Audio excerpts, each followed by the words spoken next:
Welcome everybody to another edition of the Four Compas on the Beat. Thank you guys so much for joining us on this Tuesday. We're gonna get into a lot of stuff. We have another jam-packed episode for you guys.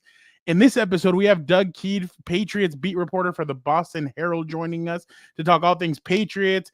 The amount of spending they've been doing in free agency. Did they ask Doug for some money? Did they ask Doug, hey, with all this money, we need the beat reporters to shell out some cash? I'm kidding, obviously, by the way. We'll also do a recap on all the deals that have happened in the second wave of free agency. And time permitting, we'll do Burial of the Week and Una Mas. And we have a bunch of other stuff planned. We're going to talk about, obviously, John Cena's first promo as a heel. What did we think about that? Some individual his answer may not surprise you, but all right, let's go with the intro. Compas on the beat. Let's get it. Let's go. Yeah. So we're Compas. Yeah, we are. There you go. Hey. There you go. Okay, all right. We got proof right there. Some guy that seems like he's asleep. Need you to wake up, Gilbert. There's a lot of energy. Come on, Gilbert. Let's go. Come on. Dan and Dago is at Moe's. I'll show you. I'll show you. I got it right. Okay, that's it. You guys, I am done with mine, but that's couldn't get better than a 2026 6th-round pick swap for a 7th-rounder. So Freaking love you, Chad. Hey, dude. Cool, man. Compas on the beat, man. Derwin James signing off, man. Watch Compas on the beat, man. Welcome everybody to Compas on the Beat. I am Fernando Ramirez. There's no need to tell you guys what's going to be on the show. You guys know he's going to be on the show. Doug Kyed, our compa, love him. Met a couple years ago, back when, again, I'm still angry. Gronkowski lied to me a couple years ago at the Super Bowl. But you know what? Let us get our special guest on, and then we'll get the fellas in here. So here is Doug Kyed.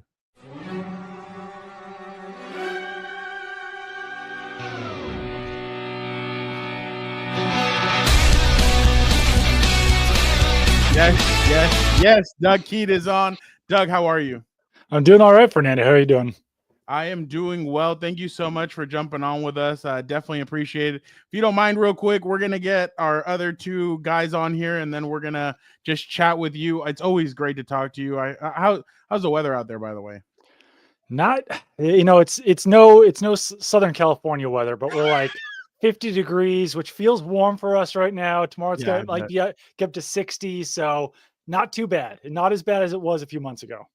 I want to know when you're coming back out to Cali. We need to get a burrito or something. I know, definitely. I want to hit up San Diego next time. I need to spend some more time out there. So yeah, Disneyland. Sure. I know you guys are like us, huge Disney people. So I'm sure you're going to come out to Disneyland pretty soon. But definitely great to see you. All right, let us get in. This is Vic, the producer. We're going to bring him on.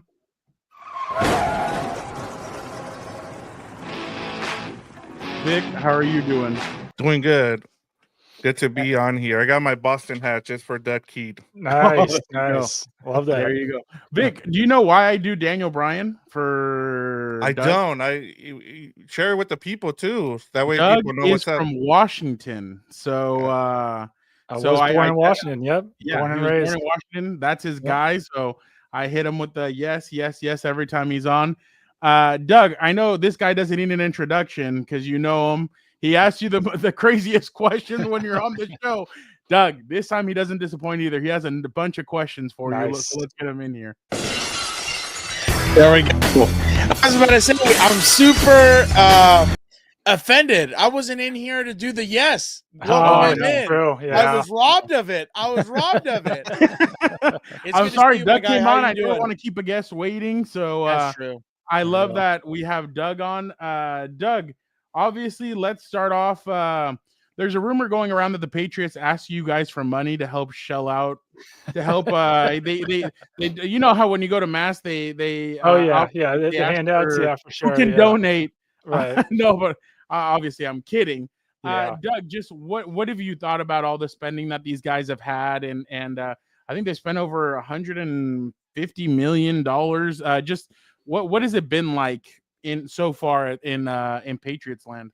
It was definitely exciting the first day of free agency. They, I think, signed like 8 or 9 guys within the first day or two, which was about what we were expecting, but still to see them land Milton Williams was huge because that was really regarded around the league as kind of like the top guy in free agency, just because he's so much younger than most free agents are, only 25 years old, signed for 106 million, 104 million, something like that. So that was huge. But Patriots fans themselves are like a little bit disappointed right now because they were expecting more action at offensive tackle, expecting more action at wide receiver. They've only landed Morgan Moses at tackle and Matt Collins at wide receiver so far. So we'll see what else they've got up their sleeve in both Garrett those Newberry positions. today. What was it? Garrett Newberry today. Yep. Yeah. They got Garrett Bradbury to play center, which is good.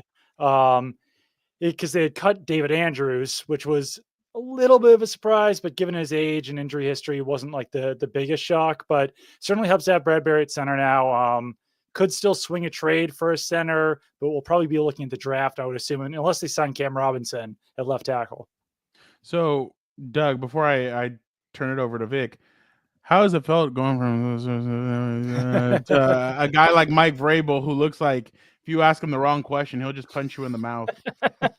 It's funny because like we had the 1 year of Gerard Mayo, who was like friendlier, obviously, but Vrabel seems like he's like maybe a nice little bridge between Bill Belichick and Gerard Mayo, where he's still a pretty personable guy. He's very friendly and everything like that. But like you said, like you've got to be careful with your questions because Bill would just kind of stare you down. Vrabel might like go off on you or something if you ask the wrong question, which we haven't seen yet. But he kind of told us early on that like, hey, sometimes I'm just in a mood and who knows what's going to happen. So it'll be exciting at least. Hey, you guys are going to make him rip like 2 or 3 different packs of smokes a day, dude. You guys get him worked up. That's why he wasn't hired, Frau. Too much cigarette smoking probably, and his stature. Yeah, I know he's a intimidating guy, but my experiences with him so far have all been very good. But yeah, the Boston media can be unforgiving, and it's usually not the people who actually come to Gillette. It's like the radio hosts who don't have to deal with people on a TV on a daily basis. Yeah, I'm sure. Yeah. No, those are the people that always piss off. I mean, Staley and Harbaugh and all these. Like in the past, that's who it's always like because the TV people, like you said, they don't have to be there Monday through Friday at the facility. All that they just come in and they ask the same questions over and over again. And some of them get their questions off of Twitter and they're asking questions that you're like, dude, I saw the guy tweet that out. What are you doing? I'm not gonna name any names, but I'm just saying, like, it's just it's crazy to see. But there was that's what happened with me last year with Harbaugh. During the whole offseason, I'm like, oh wow, he's actually like a pretty like chilled, even keel guy. And one of the beat reporters from the 49ers was like, dude, like that's just for right now. Wait till the season starts. And I saw how testy he got, and I'm like, damn. Man. And like he actually does read articles that you write, like because he did call out once or twice. He called out something that somebody wrote, and you're just it was like, glorious. Wow. I loved watching that stuff all the like. My favorite part, I tell people all the time, like it's almost like he has a WWE character narrowed down for his press conferences. He just like kind of leans back, stares through his thick ass glasses, and has like his mouth open a little bit, and you don't know if he's like lost, if he's a little nuts, or what's going on, and like. A little bit of everything. Oh, I love to see it. I love to see it. Can't read him. Yeah, exactly. But no, I think all the like, I mean, who knows? Some coaches might kind of ignore the noise and ignore the articles and stuff, but I do think a lot of them do read them. So and the pressures of the season, I think, will certainly ramp up Vrabel quite a bit because right now, like I said, it's been pretty calm, but I'm sure some people will piss him off during the year. And it's the honeymoon. It's the honeymoon phase. Exactly. Like, here comes back, the Patriot way, a legend in the organization, everything else. Like, so 100% it's the honeymoon phase. It's going to be different. Yeah. Vic? Yeah, no, I was going to ask Doug, talking about the Patriot way in terms of all the free agents. I think last I checked, there was 13 new free agents that were signed. They nearly spent over $300 million. In terms of the free agents that they've signed, it seems like the way they've gone about it is they have some kind of connection to the coaching staff. Is that been the biggest takeaway from some of the free agents you've seen? And a lot of them have been on defense. Yeah, absolutely. Yeah, it's been really heavy on defense. And last year, or even I think it was at the Combine, Elliot Wolf, the Patriots kind of like de facto GM, said that they wish they had gained more information on some of the players that they signed last year. And I think that was kind of like the coaching staff they had last year didn't have a lot of connections around the league just because Gerard Mayo was new and he had to hire a bunch of inexperienced coaches. This year, that's totally different. They've got a bunch of experienced coaches. They've got 3 former head coaches on staff, and Josh McDaniels, Doug Marrone, and then Thomas Brown, who was an interim head coach. But yeah, like basically everyone that they've signed outside of Milton Williams has some connection to either Vrabel, Josh McDaniels, Todd Downing, Doug Marrone, Terrell Williams, which I think it's a smart approach. Maybe you're not getting like outside of Milton Williams, like the top free agents, but at least you know what you're getting in them. You know what they can do. You know that you can depend on them. So they are mostly guys who should come in and make a pretty big impact right away, given what the Patriots know about them, as long as everyone stays healthy. So I like a lot of the signings they've made. I think that they are going to be, relatively high impact players, and certainly raises the floor on the Patriots from, one of the worst teams in the league last year to maybe more around the middle this season.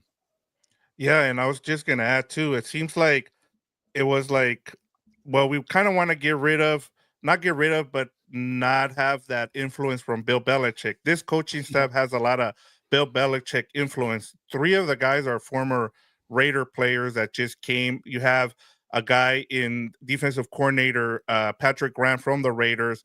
And in terms of Terrell Williams, I was doing a little research on him.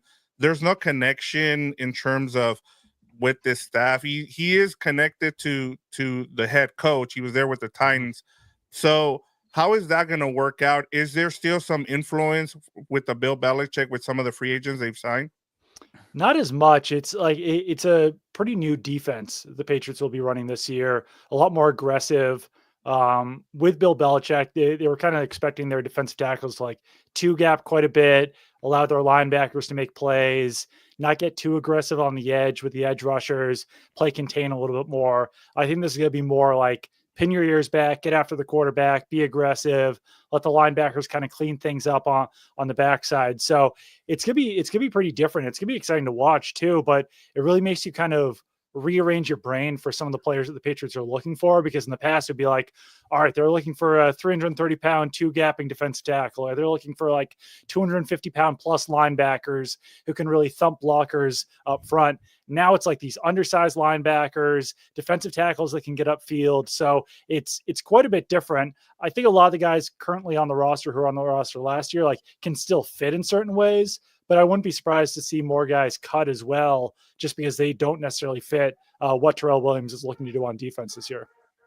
And yeah, that makes sense. And I was just sorry, Fernando. I want to make sure that that was a perfect segue, because that kind of goes into what Dan. So Dan is worried about Bill Belichick. I'm extremely worried. I don't know what's going on. Like, Frau, you have the videos and the clips and all that prepared? Yes, I do. What is going on? Hold on, I need someone to calm my fears. All right, you're gonna pull it up.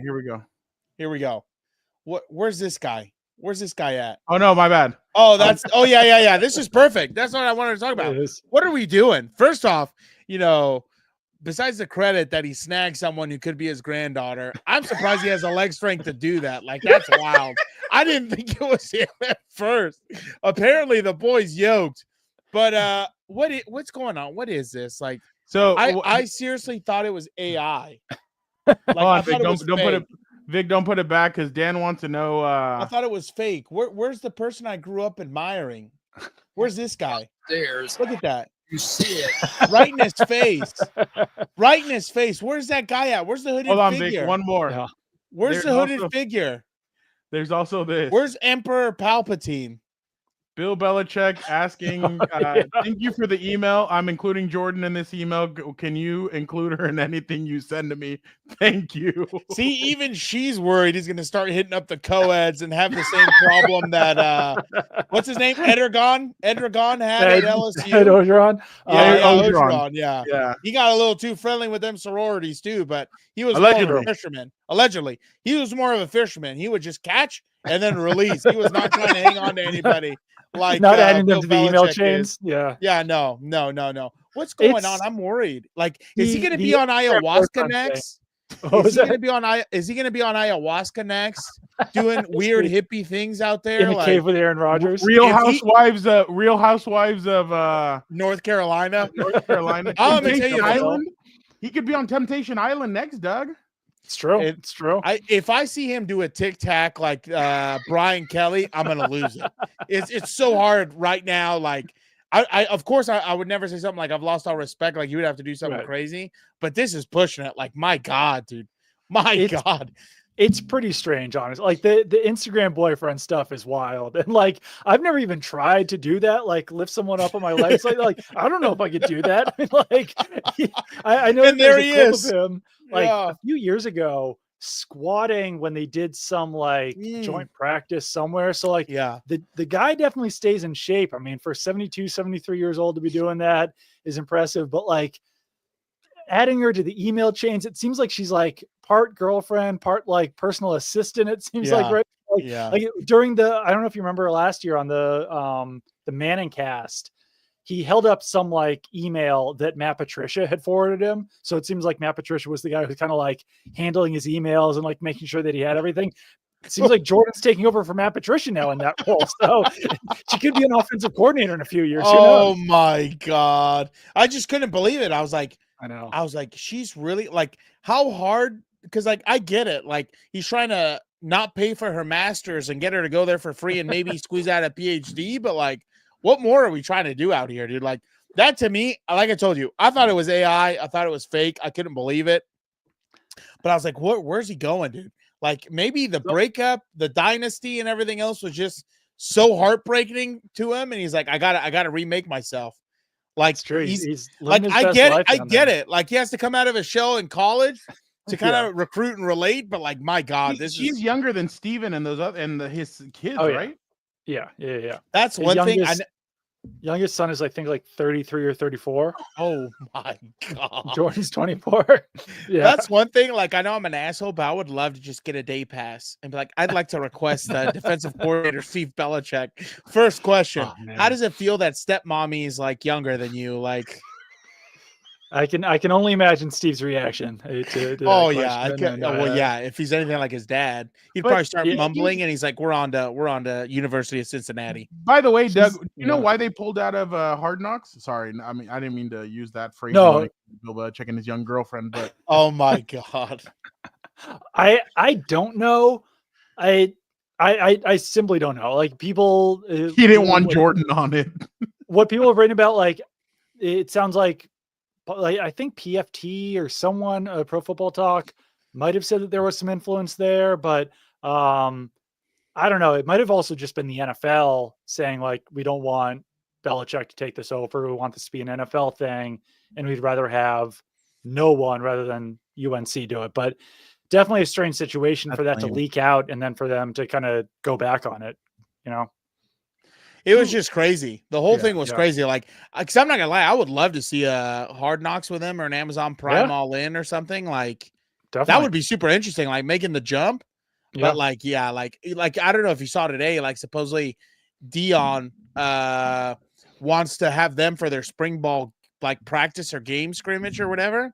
I'm Oh, like, interesting. that would be sick to watch right there. Yeah. Like, Oh, definitely. Yeah. I mean, I'd love to see what it looks like behind the scenes of Bill running that UNC program, just because like, I'm sure it's different from what it was with the Patriots. oh But I'm my sure it's also God, like yeah. completely different from what other colleges do, because it's Oh. like, he's got Mike Lombardi as his GM. He's the head Yeah. coach, like such NFL influence that I'd love to be a fly on the wall in the locker room too, after like some of these practices of players being like, what did we sign up for here? In the I think film they'll- room. In Yeah. the film and room. They'll be super well prepared. I think they'll be Yeah. as prepared for the NFL as anyone, but it's going to be Yeah. a wake up call, I think, for a lot of those players. Oh, 100%, especially in the age of transfer portal and NIL. Dude, like my favorite Yeah. part, like one of my favorite quotes, or like when they talk about those stories is, you know, I could go get a guy from New England high school, or no, it wasn't New England. What is it? Where's the Foxborough stadium? High. Yeah, Foxborough. Foxborough High. Yeah. Yeah. And I'm like, wow, that's gonna be interesting to see him chew out some of these guys. But like, yeah, Well, I talked to a We'll couple of figure it out. players that were under Jim at Michigan, and before he even came, it was last year when they had fired Staley. I started talking to a couple Michigan players on the team that knew about Jim.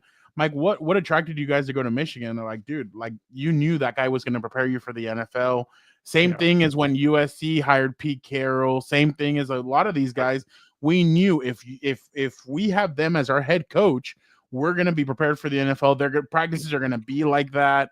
they're gonna do a bunch of stuff that we're like, okay, like we have to be ready for it. And I'm sure this is because this is Bill Belichick's rookie year in college football. So I would have loved, like you guys said, if he does that all-in show that Dion's done, I'd love to see what because Bill's always been a part of the NFL. Maybe he was a part of college for a minute, but he's been in the NFL since Walter Payton's rookie year. Yeah. Walter Payton's rookie year. Like that's a long time. If I see Bill Belichick on the sideline smiling, no hoodie, no hat, like I'm gonna lose my shit. Like talking to the refs all nice and everything else.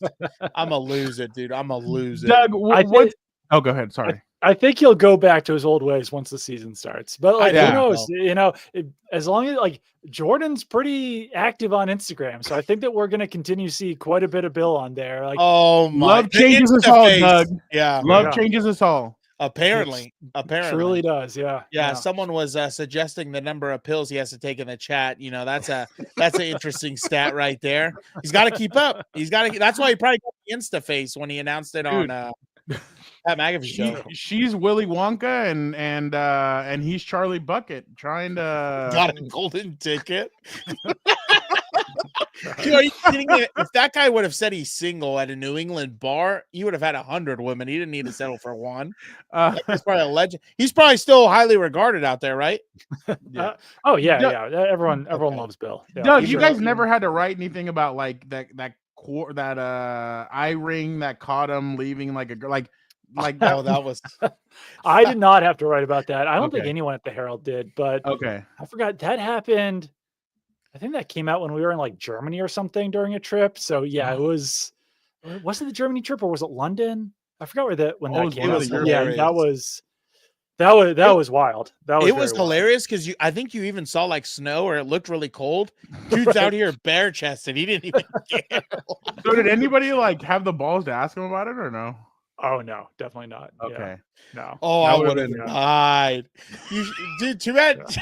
Could you imagine you get someone off the street? Hey, here's a pass. Ask this question, then get the hell out after you're thrown out, dude. I'm trying to remember if it did come out, if it was during the season or not, or if he was like gone by that point. But God, yeah, no, that was that never got asked about that one. No. Yeah, that would have been interesting. He had a smile on his face for that. That's for sure. Yeah. Doug, what do you make of Drake? I thought he had a pretty. I thought he had a better rookie year than most people expected. I remember there was a lot of questions about him coming out in the draft, and he really settled down. I thought at some points he looked good. At other times, obviously, he had his rookie struggles. But what is the thought in New England about Drake May?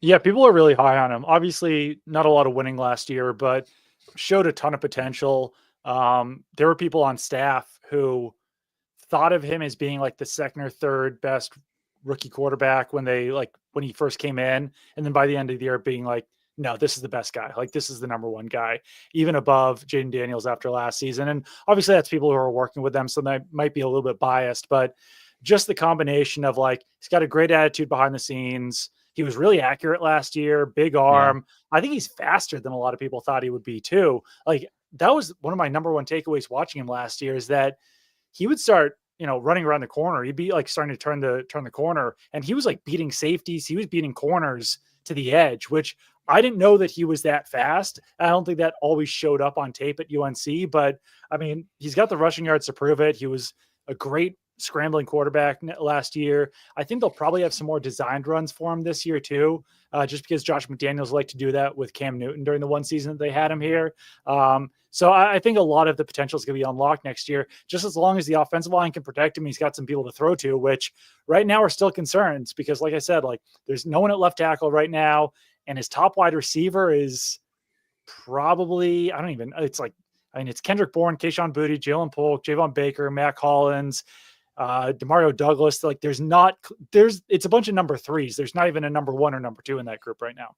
So that leads me to my next point. So there was a lot of noise about maybe that tackle out of LSU about maybe going after him. But then it's like you said, you look around and you're like, well, you got to give this kid right now. What Charger fans are basically talking about Justin Herbert, that he needs firepower. You got to be able to compete against some of these other teams. Yeah. Is that the way that New England is kind of looking at it like, hey, maybe we can snag a receiver and a cornerback in this same draft in our the fourth overall pick. I think I saw Daniel Jeremiah has Travis Hunter going to the New England Patriots. Is that kind of like the way you feel like most, not just fans, but is there a sense that that's kind of what people want in New England is Travis Hunter? Yeah, I think fans would be happy with either Travis Hunter or Abdul Carter there. Like I think the hope around New England is basically just that two of the quarterbacks go in the top three, so that they've got at least one of those guys sitting for them at the fourth overall pick. If those two go off the board before the Patriots pick, I think it'd be fine if Will Campbell was the fourth overall pick. The arm length is definitely a concern, just because he's such an outlier with 32 and 5/8 inch arms. Mm-hmm. He's athletic enough to maybe stick at left tackle, but like you don't want your fourth overall pick to really be a concern for any reason. So if he's the guy who's sitting there, if Abdul Carter and Travis Hunter are off the board, maybe they trade down, grab a tackle a little bit later, maybe even grab like Teteroa McMillan or something in a trade down. But the ideal situation is definitely for two quarterbacks to go off the board first, and then for them to be able to take either Carter or Hunter. If that's not the situation, then they've got to kind of scramble a little bit. But like if it is Campbell, it's not the worst situation. You plug him in at left tackle, see if it works. If it doesn't, maybe you have to move him inside to guard.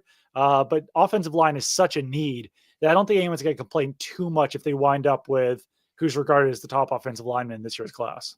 Doug, real quick, oh Jesus, T-Mac? I blinked on who? T-Mac? Yeah, T-Mac. Sorry, I blinked on his name. Yeah. Why? Like right before the season was over, most mock drafts had him top 5, top 10. Why do you feel like he's kind of dropped off? And because I've seen a mock now. I think today I saw mocked. One Daniel Jeremiah's to the Chargers. The other one was what's his name? Mel Kiper had him going to Denver 20th. So why do you feel like he's kind of fallen? It's a good question. I think that people might have been mocking him too high a little bit because you just expect a wide receiver to go early, and maybe some of the media is catching up to what the NFL thinks about Teteroa McMillan, but just a lack of speed there. Not necessarily like the most, I don't know. He's on the more slender side. Just seems like the NFL might not have been as high on him as the media was early on, but I still wouldn't be shocked if he was top 15, top 10 pick. Like, I think someone might still talk themselves into him, depending on how he interviews and everything. I heard he interviewed well with the Patriots. So seems like he's a guy who will, interview well with teams. But yeah, I mean, if Chargers sitting there at 22 overall and Teteroa McMillan's there, then that seems like Chargers fans would have to be pretty happy with that result. Dan? Oh, 100%. A receiver, that's what we need. But I was going to say, it works out perfectly for you. You get Travis Hunter at 4, and then in the next round, you got a lockdown safety out there. Shiloh. Don't forget about Shiloh now. He's also in this draft. Don't be forgetting about him. One thing I did want to ask you about. Hold on, I think Doug had. I was just gonna say that it feels like somehow Deion Sanders is gonna figure out how to get Shedeur and Travis Hunter on the same team. I don't know how he's gonna do it, but I know. Could you imagine? I guess it would require Shedeur to fall pretty far down the first round, but I'm sure Deion would love that if those guys were teammates. Oh yeah, and then you had Shiloh, right? Then you grab Shiloh in the second round. There you go. I'm wondering seriously how he's gonna. Like I said, I've said this. I mean, I'm not going to beat a dead horse, but that's going to be beat it. That's going to be a nightmare. Whoever drafts Shiloh, maybe he'll be a camp leg. We'll see if he makes it out of the draft. But the other two, I'm I just think that's going to be such a headache. With, not only is I don't want to say worry because again, this is PR. Yeah. It's stupid. If they perform well, who cares? But with Travis Hunter doing his interviews, I see some of the stuff from the combine. And I'm oh God, that seems like a nightmare. And obviously, I think Coach Prime over there out in Colorado would be pretty vocal also if he thinks his son's not being used in the right way. So yeah, I just think that's a PR nightmare. Who's the other one? Oh, sorry. Then if Shiloh doesn't make a team, who knows how it's going to go? Deion Sanders Jr. Oh, yeah. He's gonna go help him pick up a camera. That's what he's gonna go do. He'll carry the boomstick for Dion Jr. now. Who knows what he'll do? But one thing I wanted to ask you: what do you think about speaking of ayahuasca and medicine, Dr. Aaron Rodgers? What are your thoughts on that? You think? Because I'll tell you one thing. I hope to God he goes to Minnesota and completes the trio, just like Brett Favre. But people are saying Pittsburgh and stuff like that. Did so I don't know. Did you hear, what Doug, what Cam Hayward said today? No. Cam Hayward speaking of which, yeah, that's right. Did you say yes or no? No, I didn't hear. Yeah. Oh, okay. I'll key that up for you. There you go. But like that's the whole curious thing, because I was like, to preface this a little bit, why I asked, because today on Rich Eisen, we kind of heard it on the way to work. They're like, well, do JJ McCarthy, like, in my opinion, like, this is perfect for JJ. You get to learn behind one of the best. Like, he has less risk. He's coming off an injury and everything else. Like, that to me would be the way to play. And then you heard from Jordan Love that Aaron, how much he helped, how much, and then Aaron buried Brett Favre in one of those, calling him a dick, that he was a dick when he got drafted. So Vic, I'm going to show the video real quick. Okay, cool. I was stalling. There you go. I'm good. All right, here it is. This is what Cam Hayward was asked about, if he would do a darkness retreat. If Aaron told him, if you do a darkness retreat, I'll sign with the Steelers. Ain't doing that or darkness retreat. I don't need any of that crap. Like, either you want to be a Pittsburgh Steeler or you don't. That's simple. That's the pitch. Like, if you want me to recruit, that's the recruiting pitch. Pittsburgh Steelers. If you want to be part of it, so be it. If you don't, no skin on my back. Wow, all business from Cam Hayward right there. Oh yeah, not messing around. I think the Vikings would definitely be the funniest outcome, just because it would be the exact Brett Favre repeat. I think the Giants would be a little bit interesting too. Like, you wouldn't have to move very far for that one. Yeah. And then I'm sure, like, if the Giants pick him, then they take Shedeur afterwards. The Aaron Rodgers, Shedeur, Sanders relationship would be fascinating to watch. And I think that, like, whichever team does sign him, I guess the Vikings already have it built in, but, like, I would also draft a quarterback pretty high, because some of Rodgers' best years were after the Packers took Jordan Love. I think it, like, ramps him up a little bit. I think motivation. Yeah, and the same thing happened to Brady after they took Jimmy Garoppolo. Like, Brady in 2012, or I think it was 2013, really didn't have the best year. All of a sudden, they draft Jimmy Garoppolo, and Brady's like got MVP seasons year after year after year. So that's the best thing you can do for those, like, highly motivated older quarterbacks. Draft a quarterback, then you can get them playing their best football. So that was the one where Kyle Shanahan, who was the team that called the Patriots and said, "Is Jimmy available?" They said no. Yeah. Well, what about Tom? And then they hung up the phone. Was that the 49ers? that was the 49ers. Yeah, I think it might have been like, something like that. Yeah. And then, they wound up trading Jimmy to the 49ers for what, second round pick or something like that? Yeah, exactly. But see, that's my thing when it comes to Rodgers. Like, well, one thing is, if Jordan Love is like, I wonder what my later years are going to be like here. Son, you're going to be a Jet, then you're going to be a Viking. That's the trajectory we're on. Already planned Jordan Love. I just think, like, that if he went on the Vikings, like, dude, that team's ready to roll. You tried it last year with Sam Darnold. It worked. But it couldn't get you over the hump. Maybe a year removed after tearing his Achilles. Now he's 2 years removed from tearing his Achilles. Maybe Aaron could go back, because there was times last year. I know. Like, Vic and Gilbert sometimes call me an Aaron Rodgers homer. I want to see chaos, and Aaron is chaos. I love it. I want to see it. But I think Aaron was moving better towards the end of the season last year. And then here, you get him away from Devontae. It's Justin Jefferson. It's Addison. Dude, he has an elite receiving with those group. three. That's already like a lot of, like, turbulence there. But if you go to the Steelers, DK and George Pickens are almost the same. I think both of those guys are going to end up fist fighting each other if they make it the whole season. Like, I would just, and then the Vikings are kind of younger. The Steelers are older on defense. They've gotten old. TJ Watt is older. All these guys are older, but I don't know what I think the best scenario would be the Vikings, but I guess they need to talk themselves into it, and they still haven't yet. And that's why Aaron's waiting. Allegedly, according to Rich Eisen, is because he's waiting for the Vikings to offer him something. I think Aaron Rodgers also likes to just make people wait. Like he knows that he's the only quarterback left out there right now at this point. He knows he's got time before the draft, and it's just like, all right. Dan, what about the former Steeler? Oh, God. Russell Wilson. Danger. That guy. Danger. Russ? Yeah, right, dude. He's only dangerous if you sign him on your team. He's gonna implode that thing.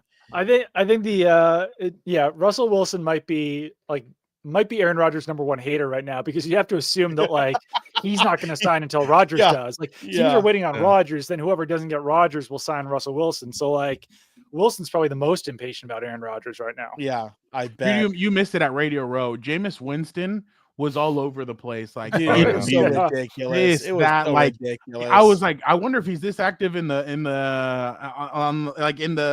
room and everything. Exactly. One thing that I think would be great, honestly, just last thing about him going to the Vikings. What better person to have? Because in my opinion, let's just say JJ beats him out. Right. JJ beats him out. What a great backup quarterback to have to learn from. Like, the guy is cerebral for all the peyote and the weird stuff he does, allegedly, hallucinogens and everything else off the field. Yeah. Like, for the game, he knows the game. He knows defenses. He knows how to play. The spirit is willing, the body isn't. So, I think that would be just such a good idea. I think there's less risk. It's a low risk, high reward, in my opinion, especially if it pans out right. We have a couple minutes left with Doug. Vic, do you have anything else for Doug? Well, we were going to ask him about the Jamar Chase and getting extended. So just wanted to get your thoughts. I know that the Patriots were hoping that Higgins got out of there and they were able to sign him, and they've kind of been waiting around now because of it. So what effect did that have with the Patriots having Jamar and Higgins extended by the Bengals? Yeah, it just takes another option off the table. Like, I think there was kind of like in the back of the Patriots' minds, like, hey, if Higgins doesn't sign long-term, maybe we could still trade for him, then sign him to a long-term extension. My biggest takeaway on that is that I think Higgins would have got significantly more money if he hit the open market. Like, he signed for $28.5 million, which is a lot for a number 2 wide receiver. But I think the Patriots probably would have been willing to give him like 30 plus million, which I guess in the grand scheme of things, like when you're already making that much money, what's an extra $1.5 or $2 million? But still, like that was the biggest thing that I was surprised about, was like, wow, I was expecting Higgins to get a bigger deal than that. And Joe Burrow must have had a lot of influence to be able to get both those guys to sign, say like, listen, we're building something special here. Let's get everyone back. Let's compete for a Super Bowl. So that's the influence that a good young quarterback can have on his teammates. And that's why teams want to get guys like Justin Herbert and Drake May and all these other quarterbacks, because eventually you can get guys to, sign for less or be willing to stick around and try to win a Super Bowl and everything like that. So yeah, that's the biggest thing that I was surprised by, is just the amount that Higgins' contract came in at. Do you think Hendrickson is next, or do you think he'll be traded? Because 30 million, that's you'd have over 100, and I think it's 20 million wrapped up in 4 players. Yeah. It seems like from the reports that are out there, it seems to be like kind of trending towards him coming back, but that's crazy. It's tough. Like I don't think they've got a ton of cap space right now. They don't usually love to like spend that much money. They're kind of a cheaper franchise. So Rich Eisen said that his what was it? The wallet, the one that makes the noise. The Velcro. The Velcro wallet. Yeah. Oh my God. I mean, the Bengal, like for years and years and years, they had like one scout on staff. Like, it's such an old school run franchise where Mike Brown's like 89, 90 years old, something like that. Still technically the general manager of the team, like goes around in his golf cart watching practice. It's like a family run business, but it's an NFL team. But they're doing the right things right now by bringing back Chase and Higgins. So good on them for doing that. Let me ask you a question real quick. Them tying up so much money into basically 3 players, how do you think that's going to play out long term? Do you think that was the right move? Dan's not a fan of it. Yeah. Oh, sorry. Well, I just didn't want to kill the time doing my whole backstory. No. Like, I think to me it's ridiculous. Like, I think quarterbacks are overpaid. I think a lot, and I don't mean like overpaid in the sense they played a child's game. Yeah. I meant just in general in the terms of cap space and everything else. Like, I think in my opinion, it's a cardinal sin to tie up almost half of your salary cap into 3 players. Because I mean, it's this thing that Charger fans have a civil war about now. Like you can't win the game having nobody blocking and then having the best receivers out there. That, in my opinion, lost them the Super Bowl against the Rams, besides the 12th man and everything else. But what do you think about that? Like, just long term, because like obviously, of course, I'm a meme guy. I love the memes on Twitter. And they're all like, they're going to lose 97 and 99 to the Ravens and stuff like that. Like, which is hilarious to me. Yeah. But what's their defense going to be ranked this year, Dan? Oh, 33rd. That was another one. 33rd. We're going to put them at 33rd. Yeah. I mean, they've got to draft well. It is a risk, but they just like, if they had hit on Jermaine Burton in last year's draft, I know it was a 3rd round pick, but like if they had hit on him, then you probably don't have to re-sign T. Higgins, but they didn't hit on him. I don't think that Savish or whatever how you pronounce his last name is ready to be the number 2. So like by drafting poorly, they kind of force themselves into this, but now they've got to hit on this year's draft to be able to shore up that defense, because like lose Trey Hendrickson, like it's just like it could turn ugly fast for them. So especially too this year they had one of the worst defenses. They couldn't stop anybody supposedly. Yeah. So like you almost compound the problem. They couldn't stop you, Dan. Oh well, nobody. I got the son of Odin, baby. Everybody better be careful.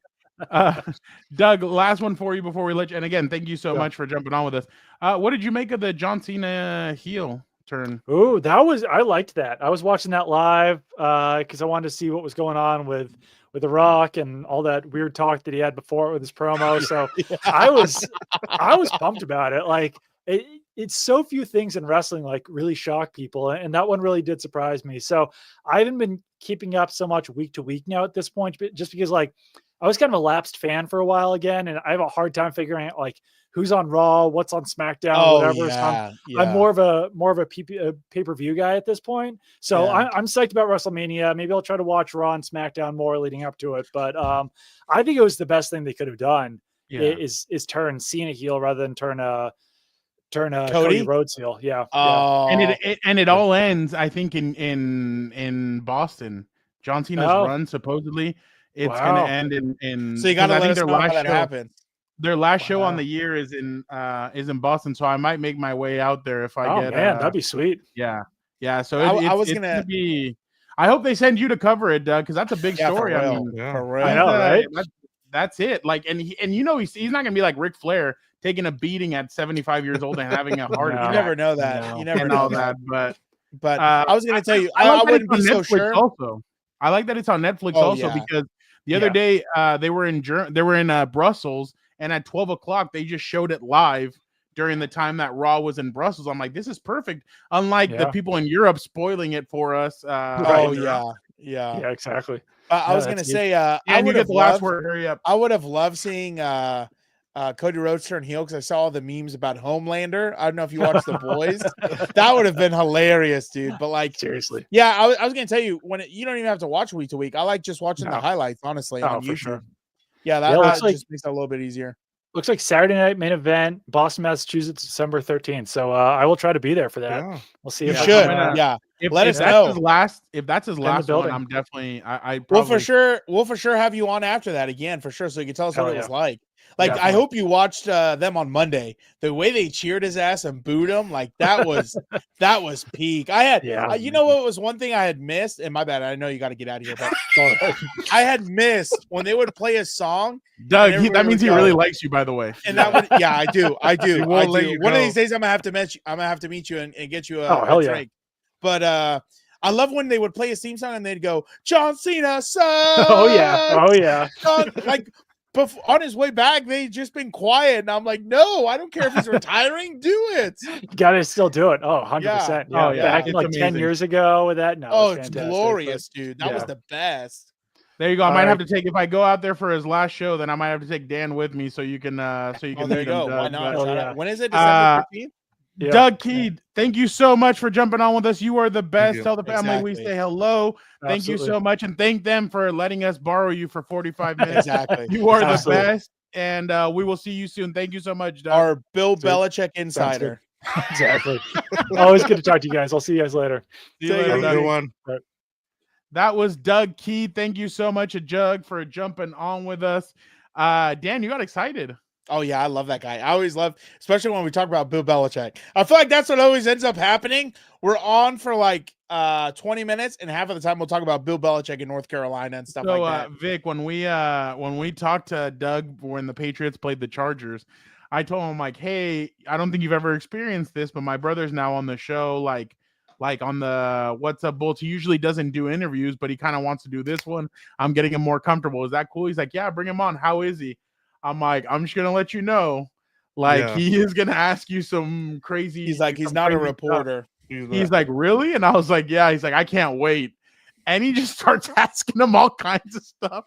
And Doug texts me after, dude, that was so much fun. He's like, next time you have him on, next time I'm on with you guys, I need that guy on. I was like, all right, for sure.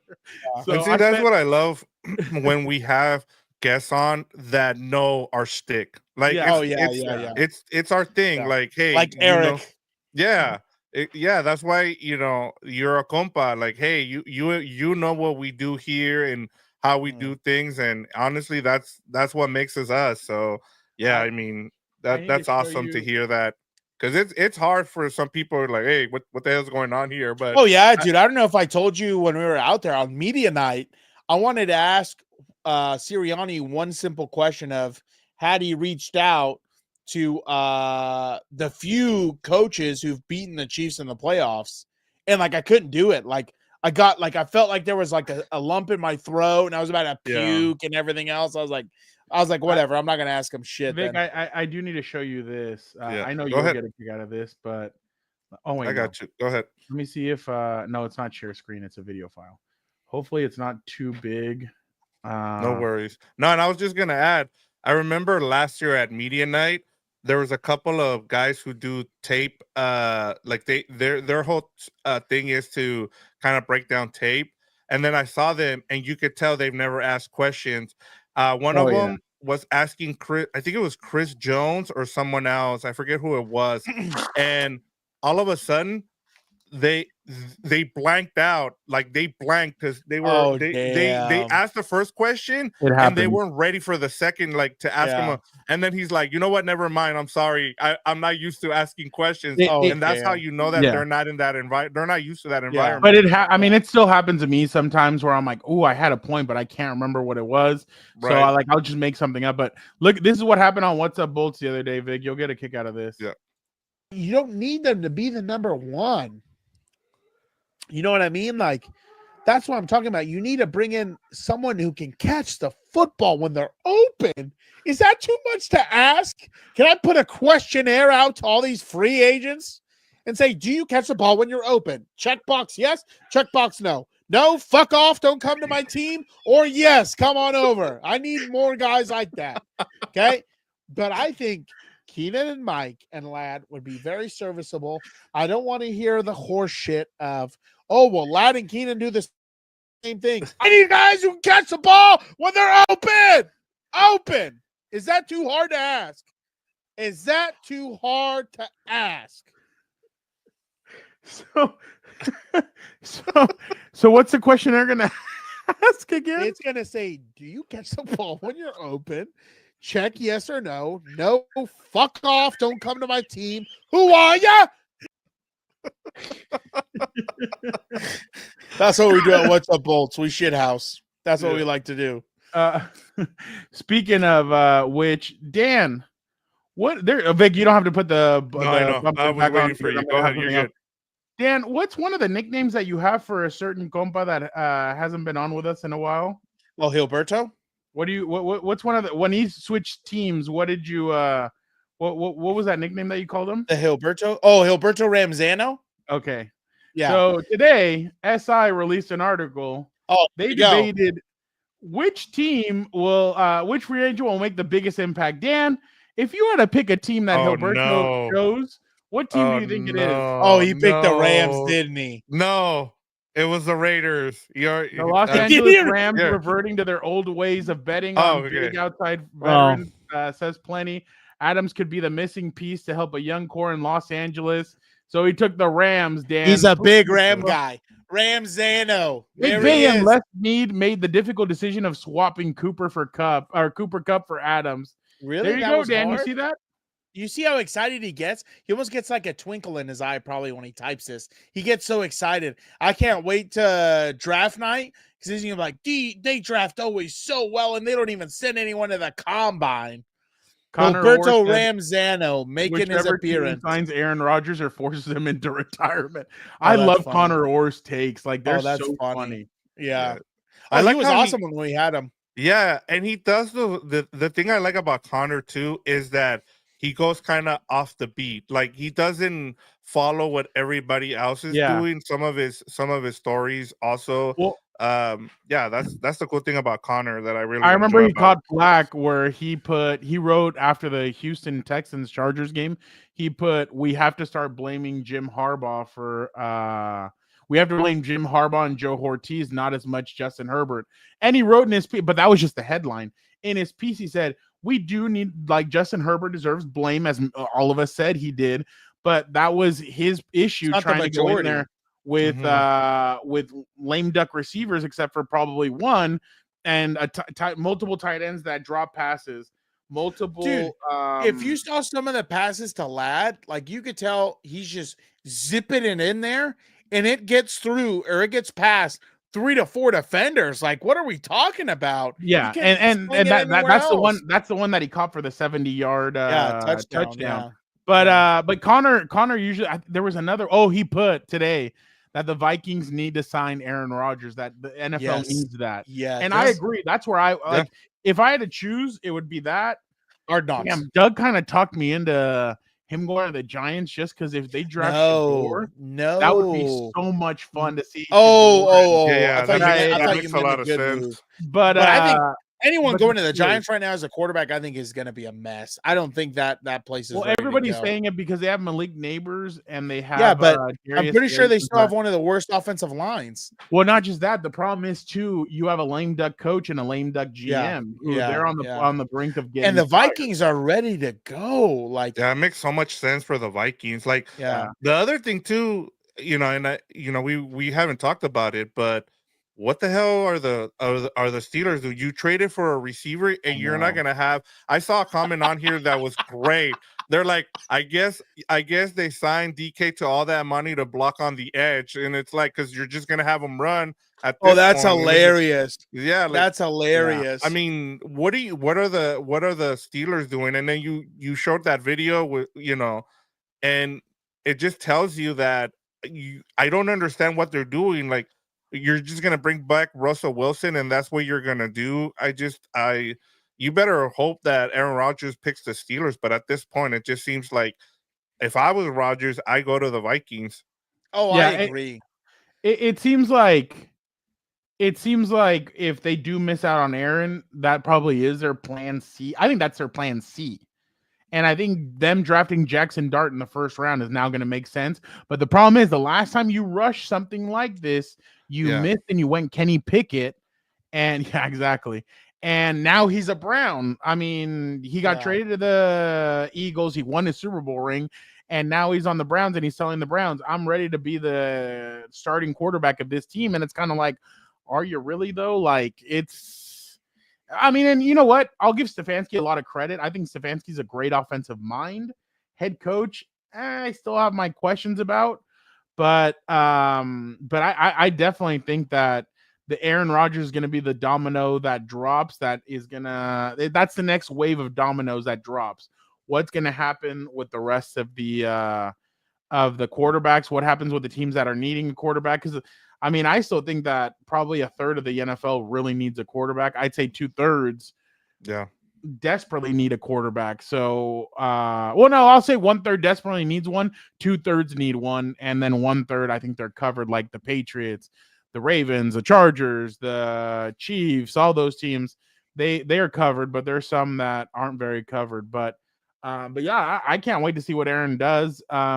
I still think he's going to announce it on the Pat McAfee show. Part of me thinks that's where he's going to do it. That would be hilarious. But I've just been signed by the Vikings. I think that'd be so like. Imagine if he just puts on the horn, the helm, the Viking helm. Oh, that would be hilarious. But instead of blowing, he sucks in, and it has drugs in it or whatever. Oh my god, hookah? Maybe some whatever. hookah. Whatever. And I mean, I kind of want to see the whole he owns the bear stuff too. That would be Dude, great too. He'd have to go back to Lambeau. Like, Yeah. Yep. That's what I imagine- want to see. That's then what can I you want to see imagine him if go it- back to Lambeau. Can you imagine if it on the last play of the NFC Championship, Rodgers rolls out to his right, he Oh sees a my receiver God. open in the on the Yeah. other side. Instead of throwing across his body, he throws down the field, touchdown. They go to the Super Bowl. Like, I just want something similar. Yeah, Like, yeah. It's like He one of those. beats like, the everything Saints. Kellen Moore's making the NFC He goes Championship. to He the beats Super the Bowl against Saints. Dan's Chargers. Like, No, that would shut be up. Shut up. I need to win. I need to win. No, it would be Vikings Packers in the NFC Championship. Oh, that'd be beautiful. yeah, That'd be That'd hilarious. be beautiful. yeah. In The other thing Lambeau. Do it The other in thing I've Lambeau. heard about the Steelers and is that they might just draft the guy that they're looking at, which makes a lot of sense because he's 6'5". What is it? 225 is the quarterback out of Louisville, Tyler Shout. That's the guy that I've heard that they scouted him. They brought him in. He's one of their visits. So they might go if that's what they do, but still, like you have a really good defense. Why are you? And then you just went and traded for DK Metcalf, and you have all that talent on offense, and you don't have a quarterback. So what's the point? But like that's my problem where it comes to these skill players where like, you know, just like the Chargers, some of these teams aren't a receiver away. So like trading for him to me makes no sense. Like, Yeah. you know, I understand if you were in like a position, let's just say the Rams or like someone who maybe are obviously the Commanders, like some of those teams who were in the playoffs, like, you know, in the NFC Championship, AFC Championship, whatever it is. Yeah, you might trade for a receiver or whatever you need because you think you're one more player away. But like some of these other teams, I'm like, dude, you have bigger holes than just a receiver. And it's like clearly the Steelers have bigger holes than just a receiver because who the hell's going to throw DK the ball when you're paying? Well, that's them what I told you. $30 Their defense is starting to get old. Like, Yeah. TJ doesn't really go the full 17 anymore. Well, I Cam don't think he's Hayward- done that for a while. Yeah. Yeah, Cam Hayward. Even Minka is a little bit on the. I mean, I still think Minka can ball, but you need better corner. Like now, you added an older Darius Slay. Like that defense is starting to get a little old. with DK too. I know. So I'm like, you know, you're gonna get during training camp a video of them fist fighting during camp. Yeah, that's just bound to happen. But the last yeah, point go on ahead. this, You- I was going to well, tell I- you guys yeah. is this kind of reminds me of the Raiders trading for Devontae Adams. And, you know, remember what, you know, they were coming off a playoff appearance and they were like, okay, maybe if we get Devontae in here, that'll help. We saw the end result. And I get it's not I understand that it's not the same culture as, you know, is going 20. You know, we have Uncle's Jam's Army says Tyler Shaw is going to be 26. He backed up the son of Odom at Oregon. Yep, he's an older that's the guy. quarterback of Louisville, right? Right, yeah, he's the older guy. That's why. That's And then crazy. last time, the thing is too that I've talked about a lot with teams from the north, outside of like Chicago. In Chicago, not the Vikings because they play indoors, but like the Pittsburghs, the Browns, Packers. the Cincinnati. You need big quarterbacks that have strong arms. If you have much smaller quarterbacks, they don't do well because that's why Big Ben was so good out there. You need bigger quarterbacks out there, like, you know. Jorge, we've been on for about an hour. Yeah. No, I definitely agree with you. All right, let us go to some winners and losers so far of free agency. Vic, why don't you kick us off? All right, so for me, we talked about this was one of the teams, and as you said, with Aaron Rodgers, I like what the Vikings have done. I like what the Patriots we talked about with Doug Kyed, and it wasn't just because we brought him on, but as he said, if they've been really smart about their signings, yes, they've overspent on some guys.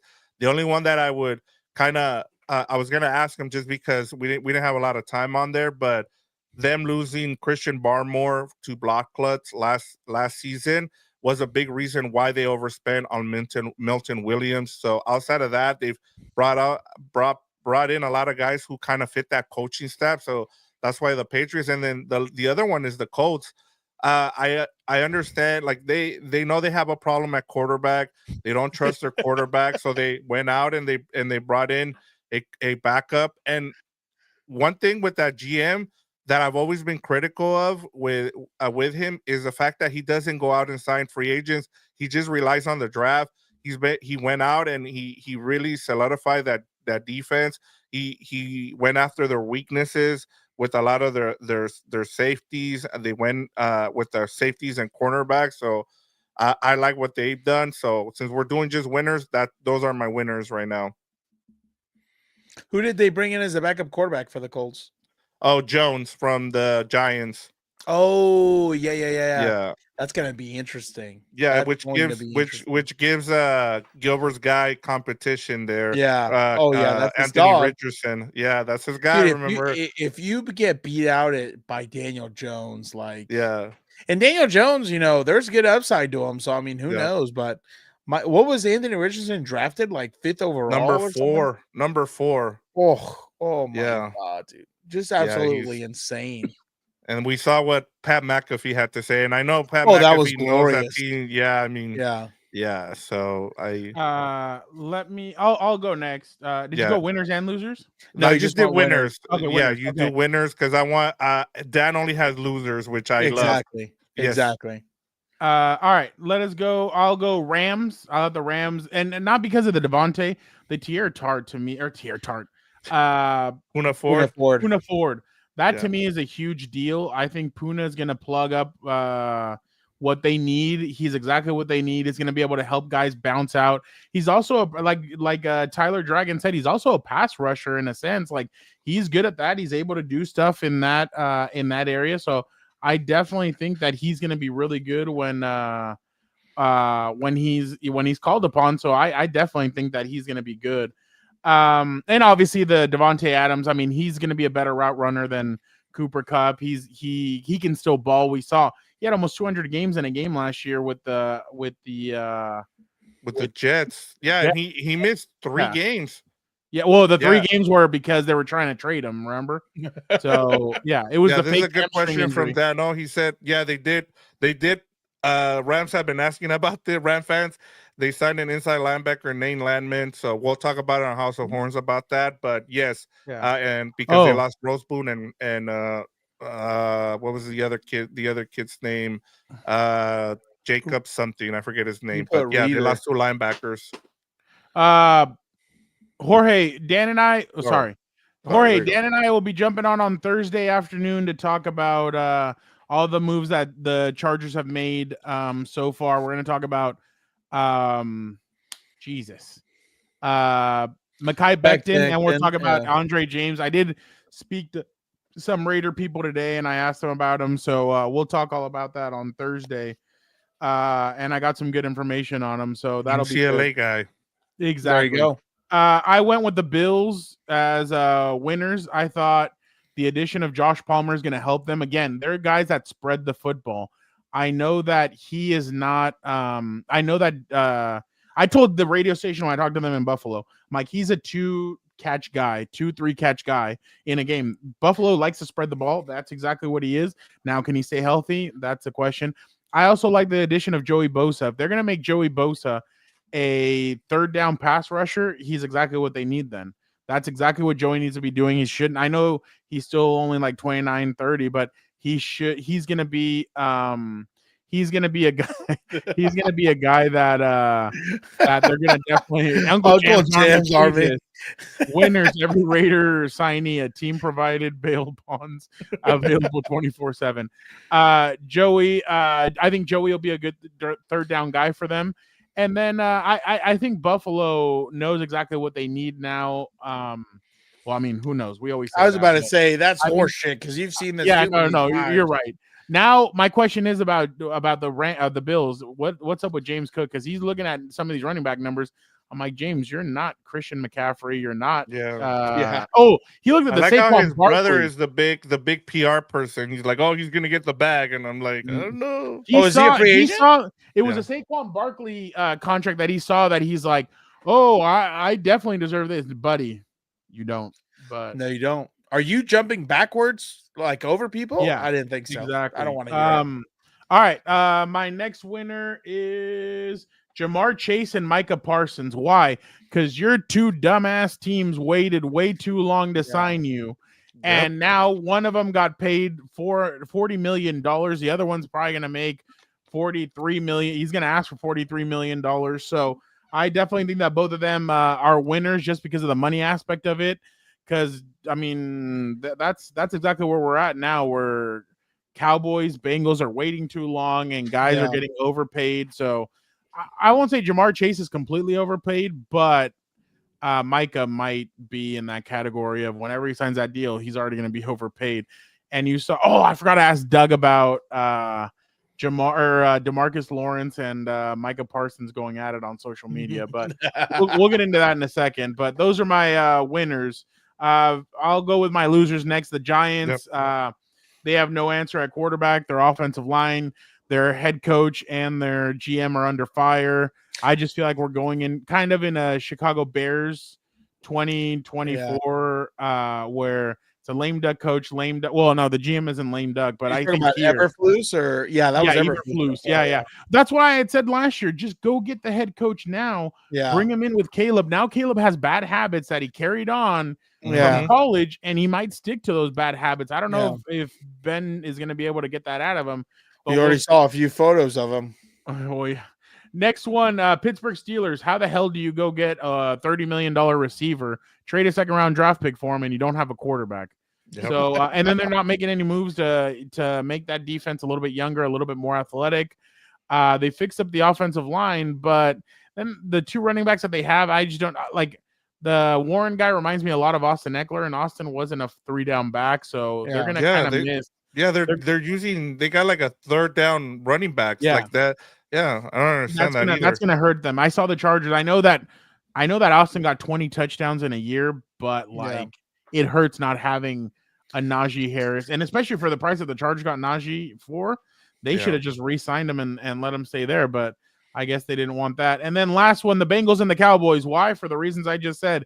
You're waiting too long. You're not signing guys when you should. You're not being proactive. You're being reactive, and it's costing you a lot of moolah. So those are my losers. Vic. Yeah, I'm just gonna keep one of them. Where's the Cowboys? As you said, that's a big reason. I mean, waiting around to re-sign some of your guys. Now, you wait around and you have to overpay for Dak, and then you have to restructure his and CD Lamb's contract just to be able to go sign some guys. And then we saw, we should have talked about it with Doug, but the whole DeMarcus Lawrence and Micah Parsons stuff, it's just they're a team that just likes to grab the attention, but they don't do anything during the regular season. They're just a team that is there just for headlines, and I guess that's the way Jerry Jones, as long as he's making his money, that's all he really cares about, which is kind of sad. I feel bad for some Cowboy fans, but just moving on, the Seahawks. Biggest Cowboy fan I feel sorry for is Joe Morley.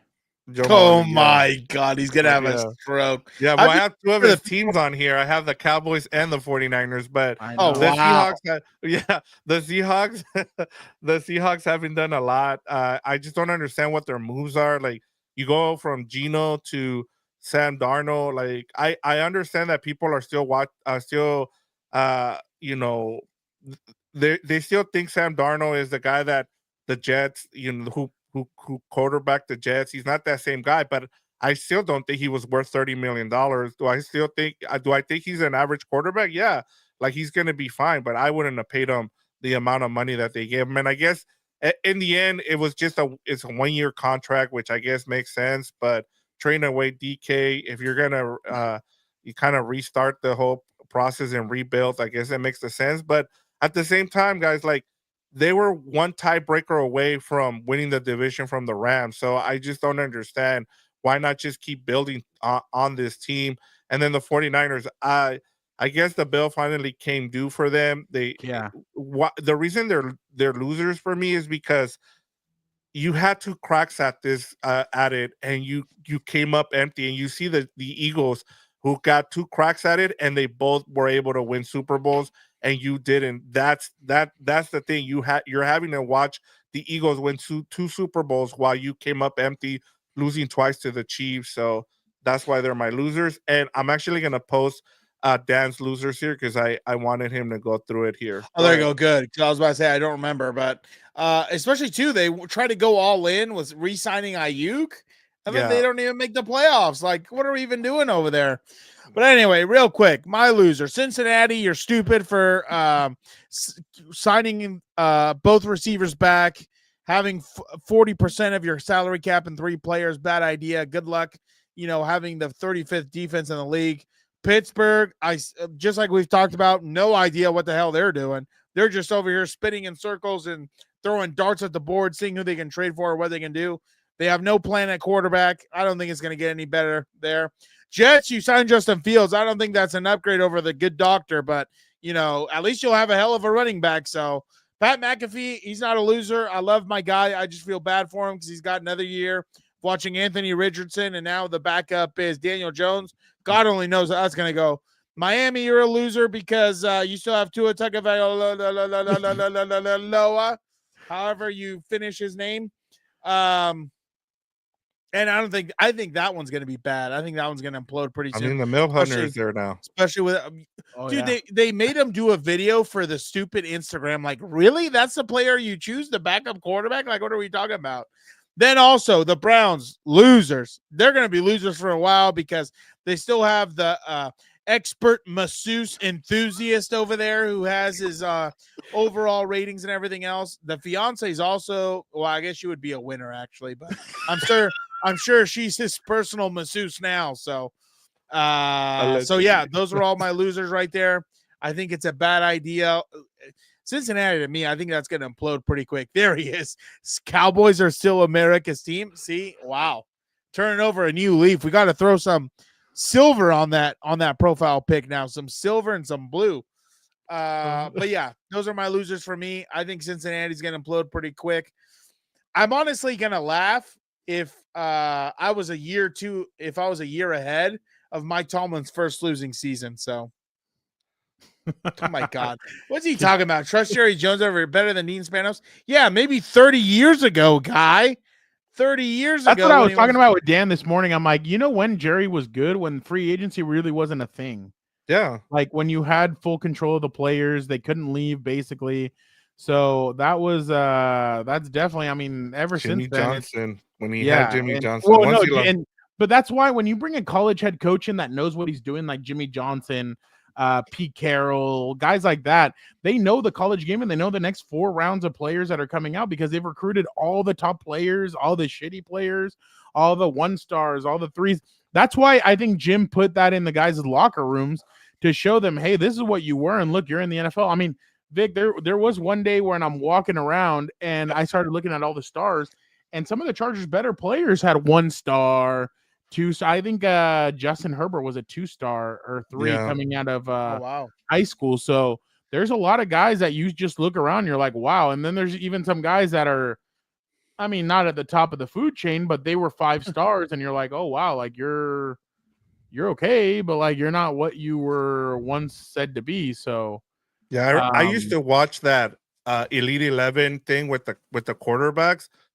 I've gone back now to watch, and a lot of those guys are just overrated. Like, you go back and you just look at some of the guys where they were rated. I think Shador Sanders was a like 1-star recruit, even though I mean, it just tells you where it's not real. It's not real. He was a 5-star. He was a 5-star. That tells you everything. It's not real. Like that stuff's not real. Like it doesn't calculate it. That's why to me, like I know I take a lot of shit for this, but that's why I'm not a fan of the draft. Like to me, you go in the first, second, third. It doesn't matter where you go.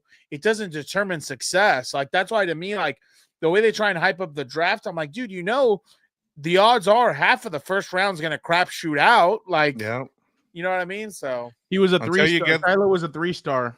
Yeah. Oh, really? Yeah. What was the other one then? Shador was a 3-star. Oh, so they had to be the same. But in Dion's rankings, where are they? That's a really important one. Well, he's ranked his kids before. He says Shador. Doesn't he say it changes by the day? It does.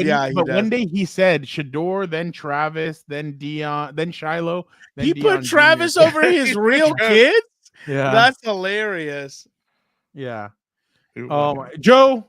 We love you. We'd love to. That's a good segue right there. That's hilarious. That is a good segue for. Okay, for now you can go first.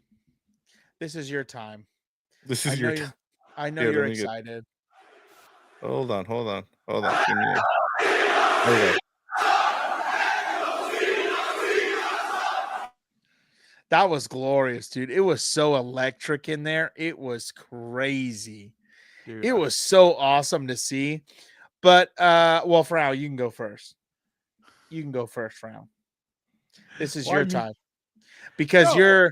you're leader of the C Nation. Did you feel like you got broken up, Fernando? There, do you feel like you No, got I dumped feel by like John John Cena? just- Frau loves Toxicas. He's in. He's even more in now. I think John. There it is. There it is. You can't see him. I think John gave me even You more of a sold reason to out. love him. You sold out. Yeah, He was. I mean, and Dan's gonna go a whole different route with this. I thought what Cena came out and did, it was his first promo. It was his first. Wow, Joe Morley. That's It was his hilarious. first promo as a heel. There were some low spots, like definitely, but like I told Dan, he's still getting used to it. I'm sure Right. he's still. I thought he was out there. He did some good stuff. I was really. I thought he was really good. I thought some of the points that he hit on were really Oh, good. my as bad. well. I think you pressed it. My bad. And I really thought that really interested to see what Cena's gonna do with this. I don't think it's gonna last very long. I really think it'll go to Money in the Bank. I hope it goes until SummerSlam, because that would be like if we got a tribal chief versus John Cena with the WWE Championship up at SummerSlam. I think that would be incredible. I still want to see him hit Randy Orton one more time. I still want to see him and CM Punk. I still want to see him and Seth Rollins. I would love if WWE could do one AEW Forbidden Door and Edge pops in through there, and they let Edge and Cena have one more match. I would love that. I would love to see Cena against some of these younger guys. That would be interesting.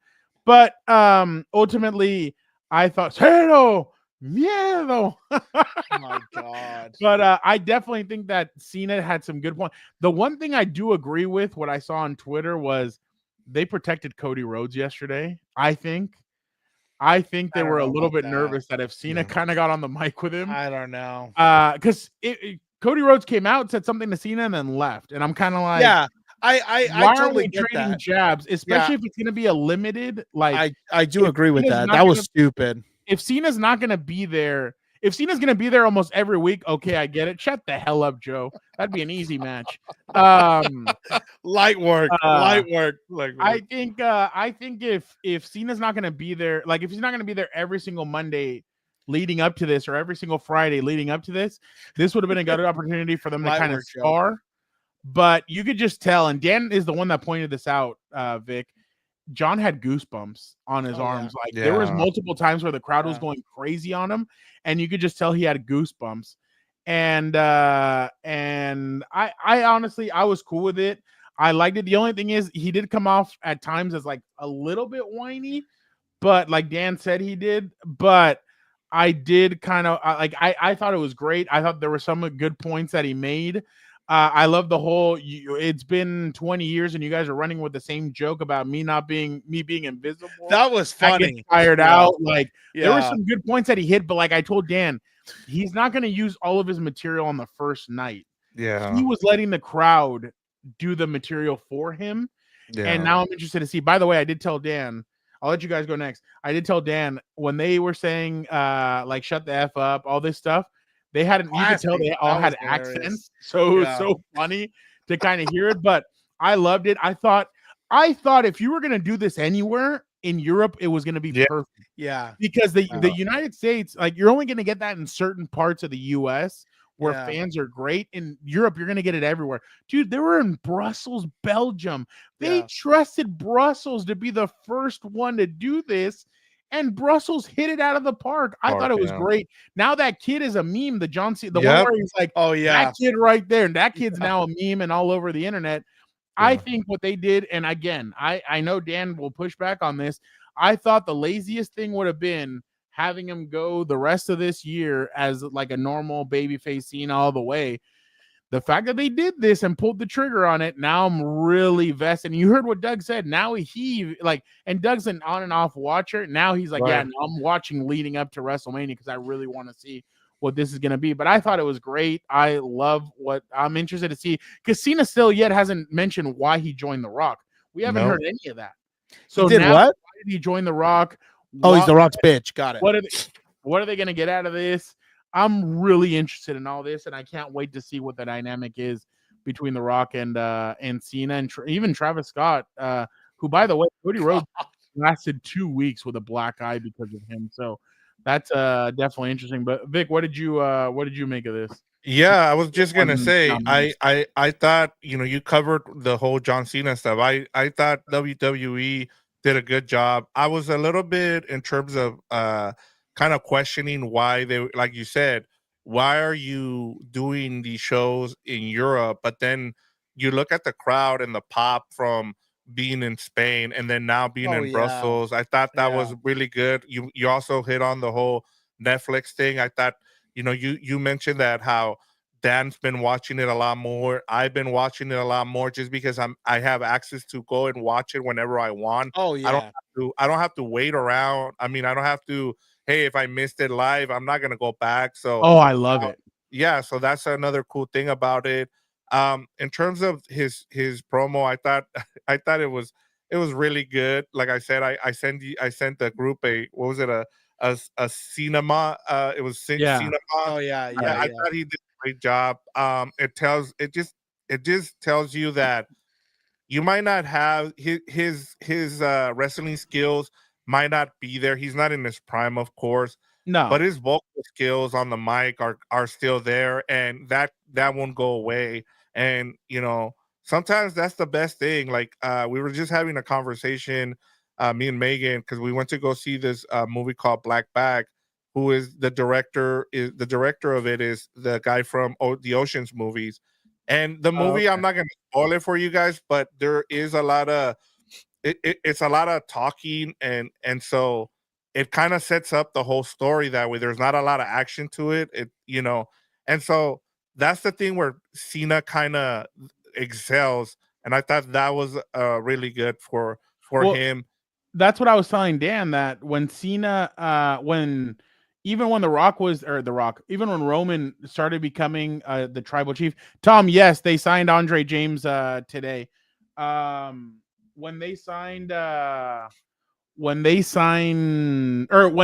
became the tribal chief and then Cena came out of Money in the Bank in 2022, there was one or two times where the Roman was caught off guard by the way Cena was talking to him on the mic.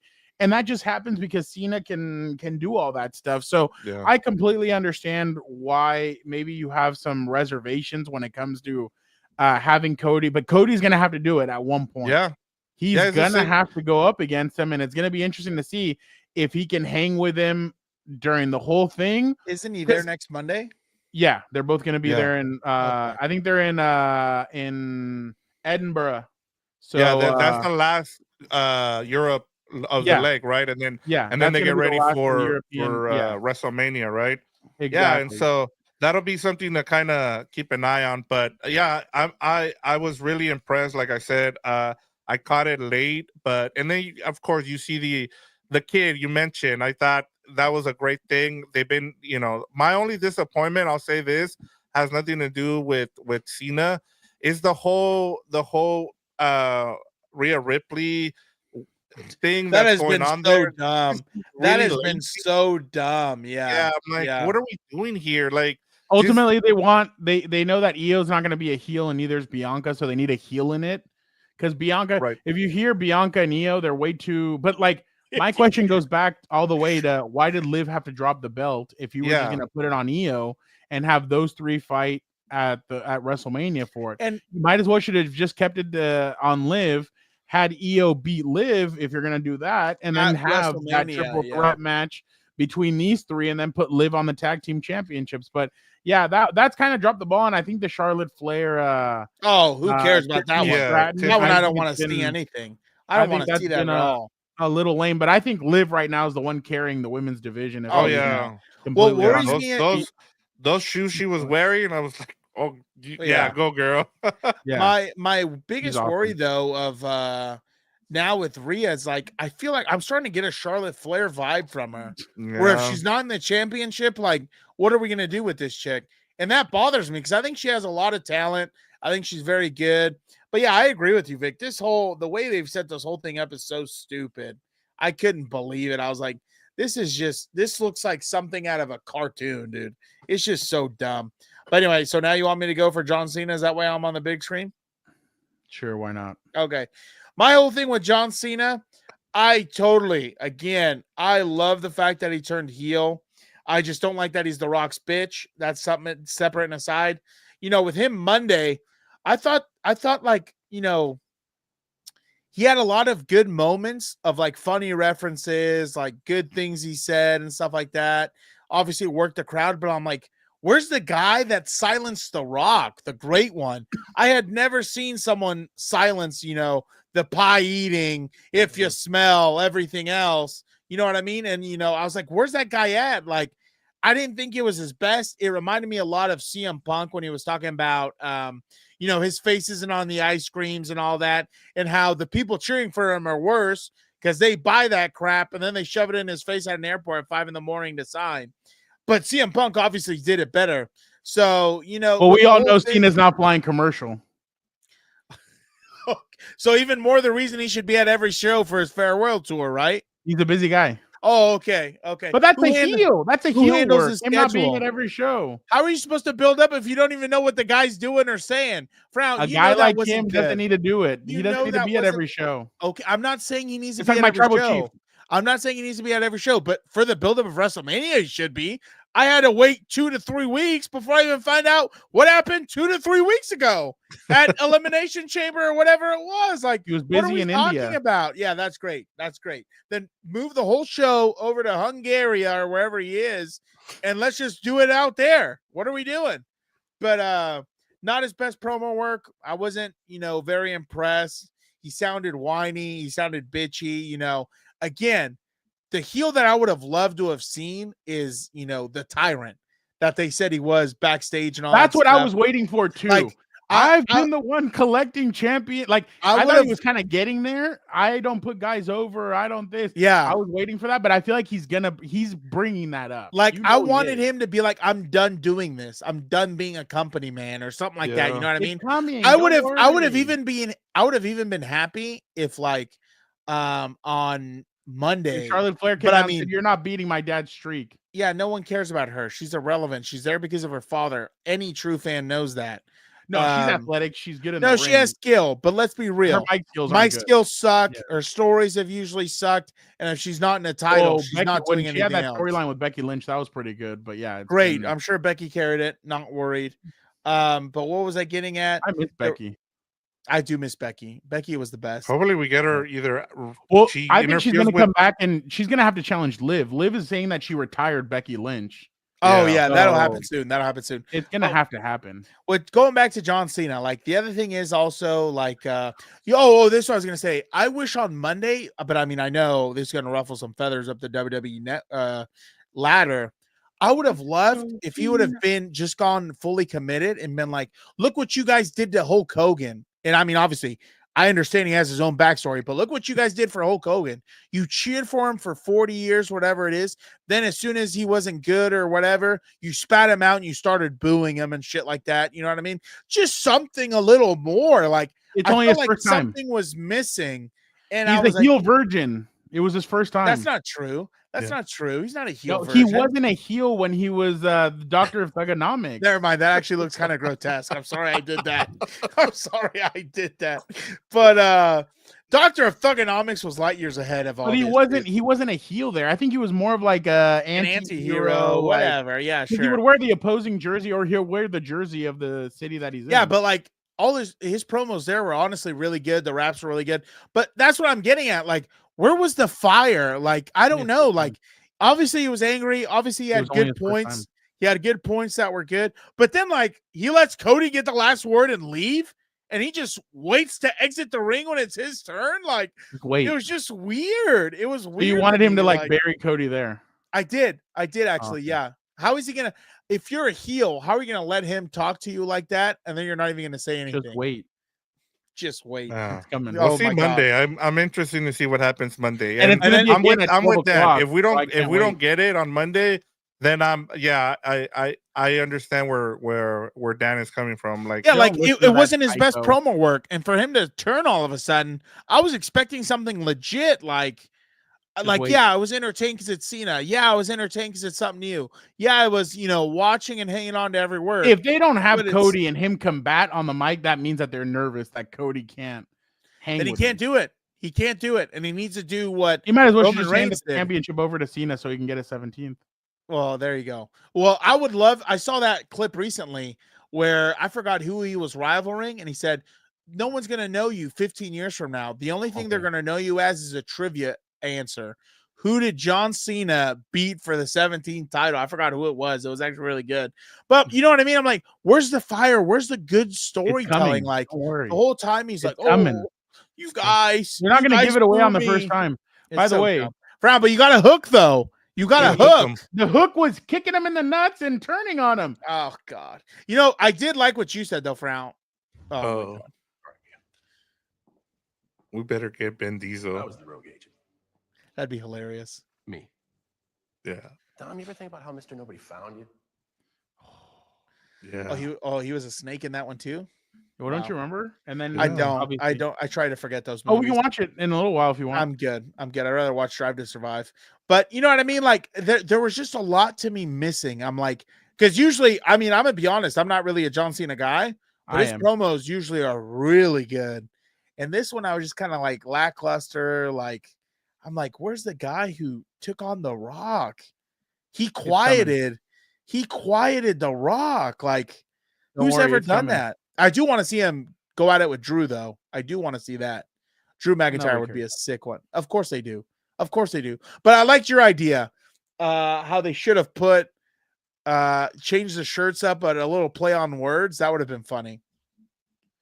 Did you like that? Did you guys like that he didn't change his music? I did. No, I did like that. I like that he didn't do it. I think that's funny. When he referenced it. I thought he should have changed the shirt up and put "Never Give In." I thought he should have done. No, it is "Never Give In," isn't it? Oh no, yeah, Never Give Up. yeah. You're right. You're right. Never give. And in. then the other one is what was the other one? Above Hate. And then what did I say? There was another one. Yeah, it was Embrace really the Hate. Yeah. Embrace the Hate. That would be a like good that. one. I did stuff like that. I mean, he should have played off of that and started doing stuff with it. But especially like it's so funny to see that he comes out looking the same and just bipolar. There you go, King Booker. That's a throwback. By the way, I have some funny clips for you guys. Dan, your boy, Dom. Did you see what he did with Jey Uso in Germany? That's my dog.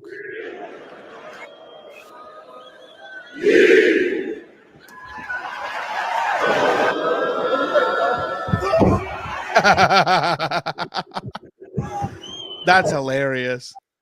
I really hope he becomes a new leader of Judgment Day and he gets to win a title. And then remember, he grabbed the Intercontinental Championship and he looked at it. So it seems like I think it's gonna be Penta. I think Penta's gonna win it at the WrestleMania, and then I think we're gonna get Penta versus Dom, and Dom's gonna win the championship. I hope so. Vic, It's time to push him. You can take it down. I have some more stuff. Yeah, no worries. Go ahead. Look at this.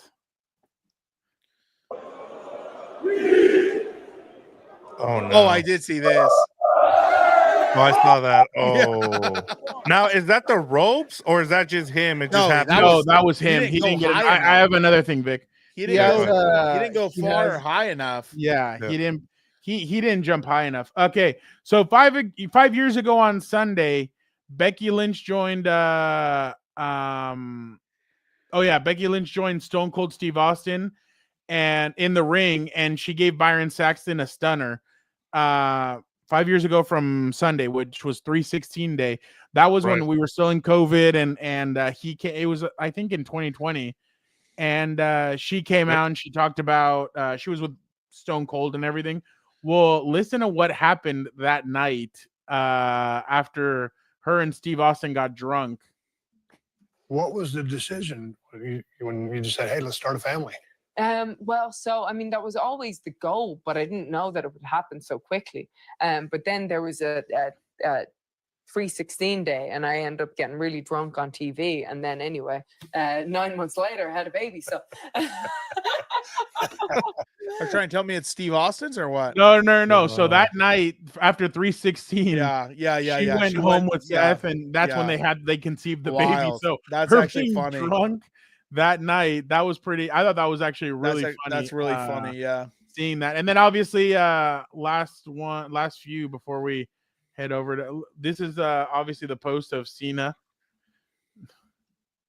Oh, my bad. The Cleveland Browns put, it's always sign this guy, draft that guy, but never how are you, admin. And it said, not one of you asked me how. Oh my God. Honestly, some of the best memes I've seen have been with Cena. Yeah. So freaking good. Yeah.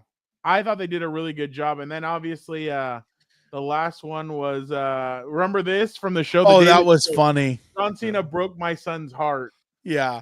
That was funny. I saw that at the thing. Yeah, that was hilarious. But like I said, I just hope he delivers, man, because this is going to be so disappointing. And then I have one final thing. If he can't actually deliver being a bad guy, that's going to be really annoying. So obviously, no, I have two final things. Real quick. No, this is from Namas. Okay, no, I do have one more thing. Jamar Chase and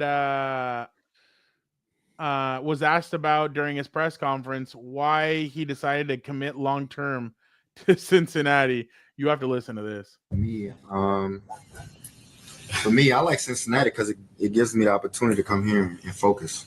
I'm not distracted out here. It's not too many things to get me, off pace out here, and it's strictly what I'm focused on. That's really tunnel vision for me to play football. So, at the end of the day, the food's not the best. We could work on that, but I'm from New Orleans. I'm not used to the food yet. But, overall, honestly, I just think that's the biggest picture for me is that I don't have no distractions here, and I can just play football.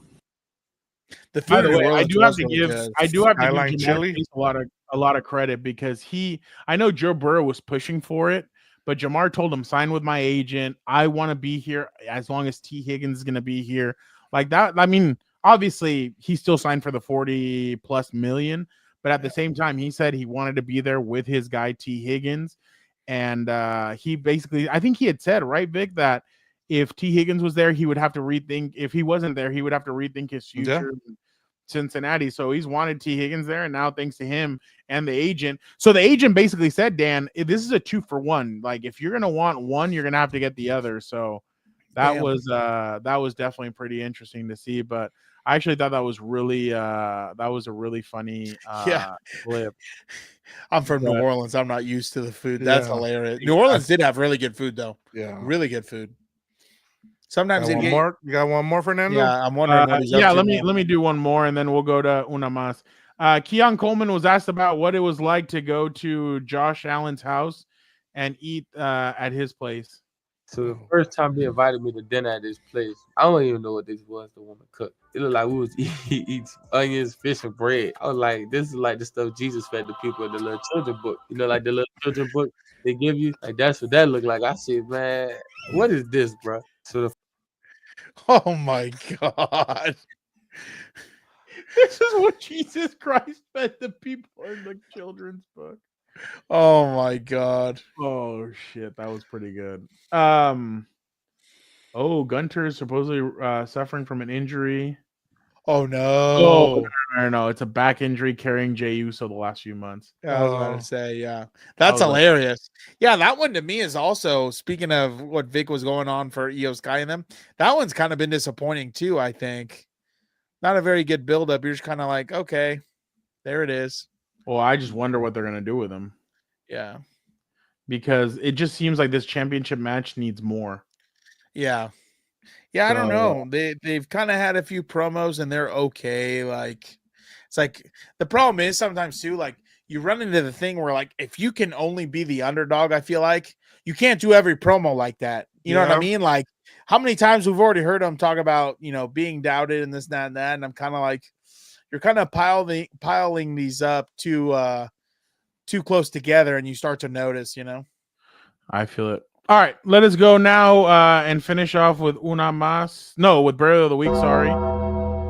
I think only 2 of us have one. I'm gonna have a burial, and then I'm gonna up something. So I'm gonna bring something up. So all right, I will go first, just real quick. I have to bury Ted Lasso. Oh yeah. And look, no, it's not for that.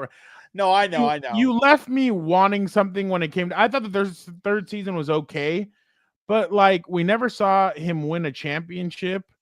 He hasn't been in the Champions League. You could have had way more cameos because so see, for people who haven't watched, Ted Lasso season 4 is going to be about him coaching the women's team, which I'm okay with. Yeah. But I wanted more. Like he left me. Stop smiling. Well, I'll tell you, I'm not okay with it. I think it's silly. Like he not in the sense that it's the women. Like it's like you're talking about. There's so much story left to be told, and you're just randomly pivoting. Yeah, I mean? Like there was still some more story to be told. I wanted to see him in the Champions League.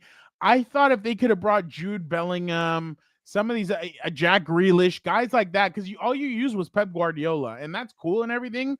Yeah. But like, why didn't you use Holland? Why didn't you use other players to kind of show, like, do a friendly against the Saudi Arabia team that Al Nazir that Ronaldo's playing in? Or Inter Miami with Messi, like you do the United States tour and you do something with Messi. Like you could have done a lot more with this and had a couple more cameos and really had some fun with it. And they just decided to go straight to something new. Like, I don't know. And then they're talking about not bringing back certain characters. And I'm kind of like, and then they're going to bring, supposedly they're going to have, if they're going to do like, half of it be the AFC Richmond men and half of it the AFC Richmond women, because I want to see how Coach Kent. Yeah, Coach Kent. I want to see how he's supposed to be coming back. So is Keeley. So is I was kind of over Keeley at one point. I've been over Keeley from season 1. I was I liked her in season 2 with Roy, but then when they had her be like not in a relationship with anybody who's in there. She was in a relationship with somebody else. I was kind of like, okay, this kind of run its course. And then the chick backstabs her, and the whole thing to me, without her. Like I think Ted Lasso to me is almost like a failed. It's almost like a what could have been, like one of those. It's almost like a Jamarcus Russell, like a what could have been type thing. Like I thought it could have been a lot better, because like how are you going to tell me? Like I get it, maybe because maybe non-sports people watch. The owner is sleeping with the player, and then all of a sudden we just never talk about that again. Like, that was what are we talking about? There was a lot of stuff happening there that you're just like, but there's so much story left to be told. Oh yeah, and I get it. You like the last season, I thought was actually the last episode. I thought was really good. Yeah, and if they would have ended it there, cool. But now you're going to revive it, and then you're going to say, oh, well, he's going to be coaching the women's team. It's always a bastardized version. Instead of doing this, why not have a woman coach the women's team, and you have half Ted Lasso coaching the men's team, or Kent or whatever, and then have a woman coaching the women's team? Like, why does he need to I can tell you why. I can tell you why. No, I don't need you to tell me anything. Ratings. I'm good. Well, I think he's going to be a draw, but and then I saw him on the show with the Kelsey brothers, and he's already grown out the mustache. So I'm like, okay, they're going to start filming soon. But I'm just kind of like, you're going to spin this in a weird way that I hope they do half Roy Kent, half the women's team if they're going to do it like that. But if you get it like that, then I will watch. But if it's just going to be just all on the other side with like really no Roy Kent, I'm going to be like, Like I still remember the episode where she asked Roy to do the press conference because Ted had something else to do.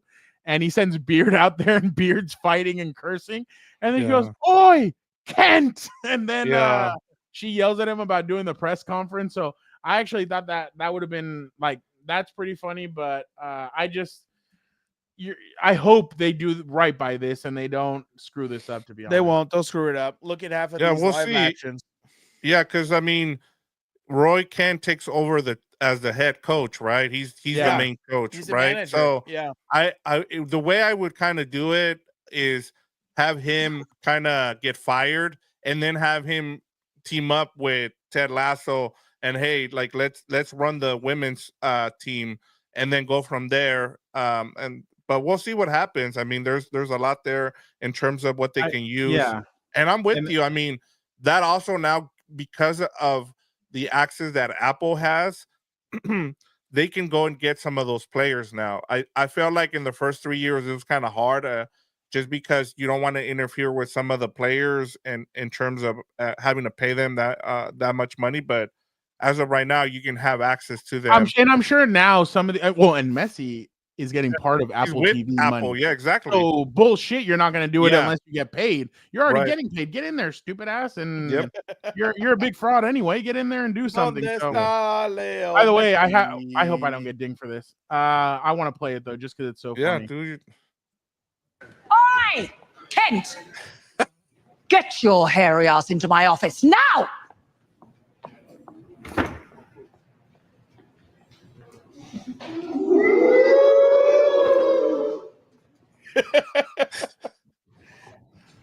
Every single one of you knows my ass isn't hairy. Yet none of you spoke up.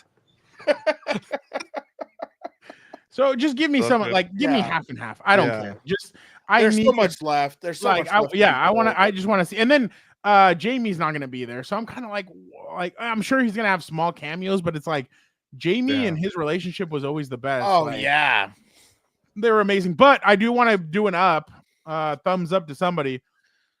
The trailer for Happy Gilmore 2 came out today. I don't know what it's about. I don't know what's going on. Why did Happy have to go back and golf? And I'm glad. That's what a movie that's what a trailer supposed to be about.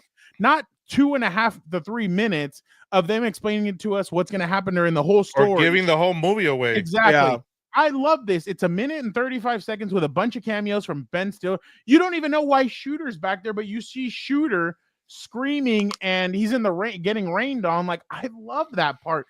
Give me more trailers like that where you don't have to give me anything. Like, if you can do what you need to do in 1.5 minutes, beautiful. So I love that. I can't wait to see it. I love that Benito is actually going to be his caddy the whole movie, it seems like, because there was a couple cameos from him. The mom from Modern Family, who was obviously his girlfriend in the first one, she's going to be there. So there, and we saw Ben Stiller, and it seemed like the nipples guy, the coach from the Water Boy, to be in there as well. So nice. I'm definitely, I'm really interested in I want to see how many crossover, because in Hubie Doobie Halloween or whatever, he had numerous cameos. So I'm wondering how many cameos he's gonna have here from other movies that he's done, not just Happy Gilmore. So I'm definitely excited. And then give me AI grandma. I know she'd be dead by now, but give me AI grandma. Like, do something with her. So his happy place is gonna be funny when he has to go through his happy place. I'm interested to see what it's gonna be him like eating a Snickers bar and drinking a beer, or something like that. But I had to do a thumbs down and a thumbs up. So I buried Ted Lasso. I need to see it before I can really get into it. So, and I'm supposed to watch it for Dan, and I need to tell Dan what it's about, and then Dan will see it. I probably don't need to. All right, Vic, go ahead. Yeah, I changed mine now halfway through after listening to you, and mine is movie trailers. I think you're right on. So we went to go see 2 movies this week. We went to go see Novocaine, which we really love. Actually, we love both of the movies. We went to go see Novocaine. It's great with Huey from The Boys. Yeah. He was excellent in it. If you've seen the movie Predator, the lead actress from that is in this movie. It's really good. It's action filled.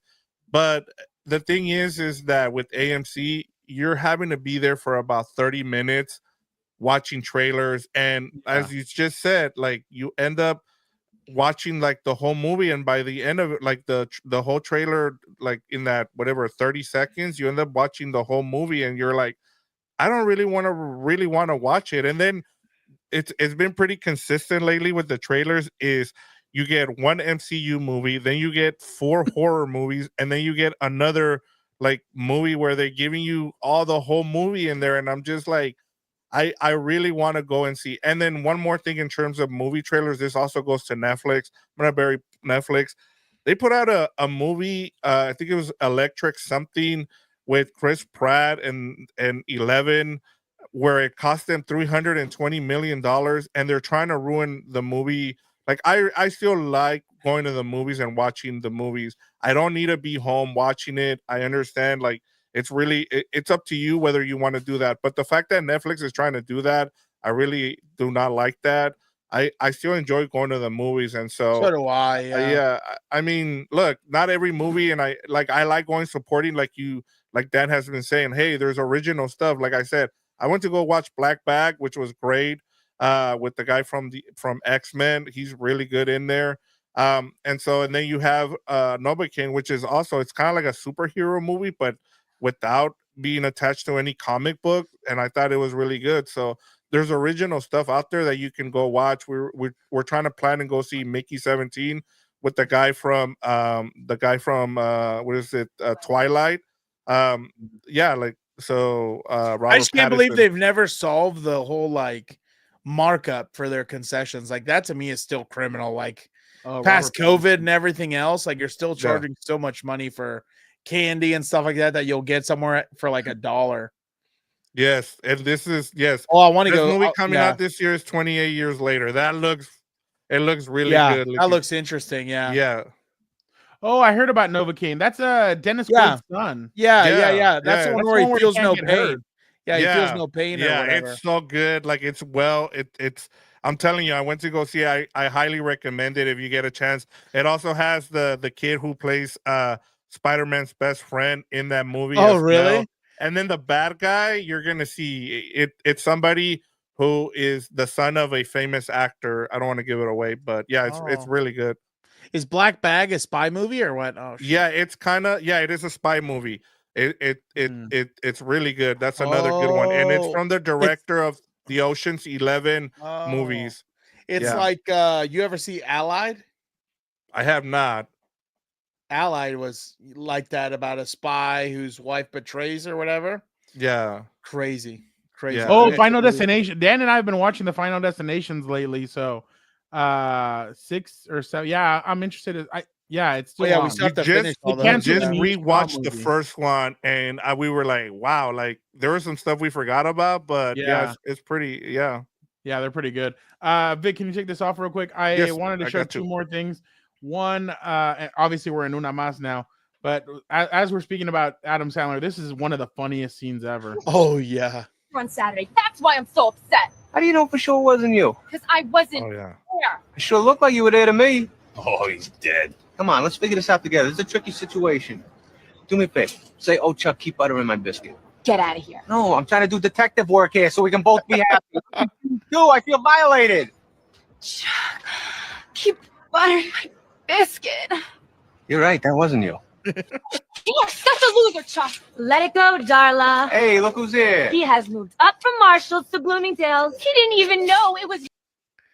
That's hilarious. Yeah. That's hilarious. Oh my! That's why he always has like such a hot wife or co-star in it. Dude, he had freaking That's so Selma funny. Hayek, for God's sake. in Jennifer one of those. Aniston. Yeah. Oh, here he has Jessica Biel. Remember? Oh, Jessica yeah. Biel. Jeez. Last thing. What would you do? Was this girl right or wrong when it comes to this video? I don't know if you guys saw.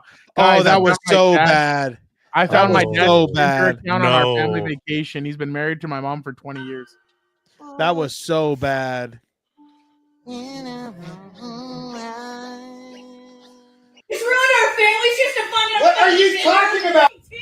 I don't know what you're talking about. You just ruined our I don't know what marriage. you're talking I'm so about. fucking The sick fact of that she's still recording. Are you I serious? know, that's terrible. Well, even she doesn't even look like she's phased by it. There's Yeah. literally there's something wrong with, I don't know if it's newer Generation? generations. I don't know if it's the technology. There's really a lot of sick people out there. Like besides those, I know for real. That's what we're gonna have to pay them for borrowing that. There's a lot of sick people out there. The hackers of the world, those scumbag pieces of shit. The what's it called? These people who record terrible things and then just for views upload it. Like to me, that's insane. Like you over here, you know, I don't know if like, I don't know. Well, not, I guess you're over here shedding something, you know, to your mom, telling her some truth, and you record it for social media. Like, because 100%, I don't doubt that someone in their family would see that. Like, that's just crazy to me. There's something wrong with these people nowadays who will just, because the other one that bothers me too is when like people are getting robbed or beat up and stuff like that, and they're just recording. Like, Yeah.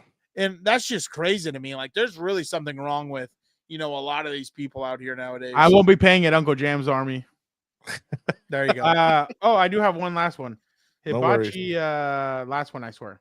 No, you're good. I thought this video was actually pretty funny.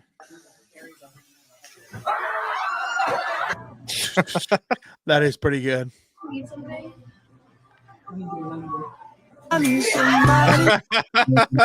That's hilarious.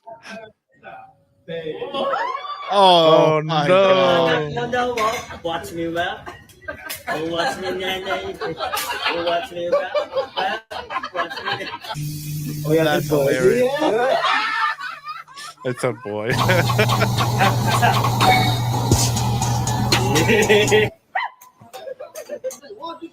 It's an art.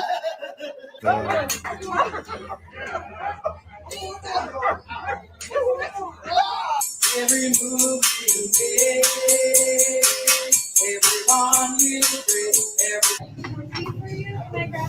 Yeah, these are my favorite. The kid reactions.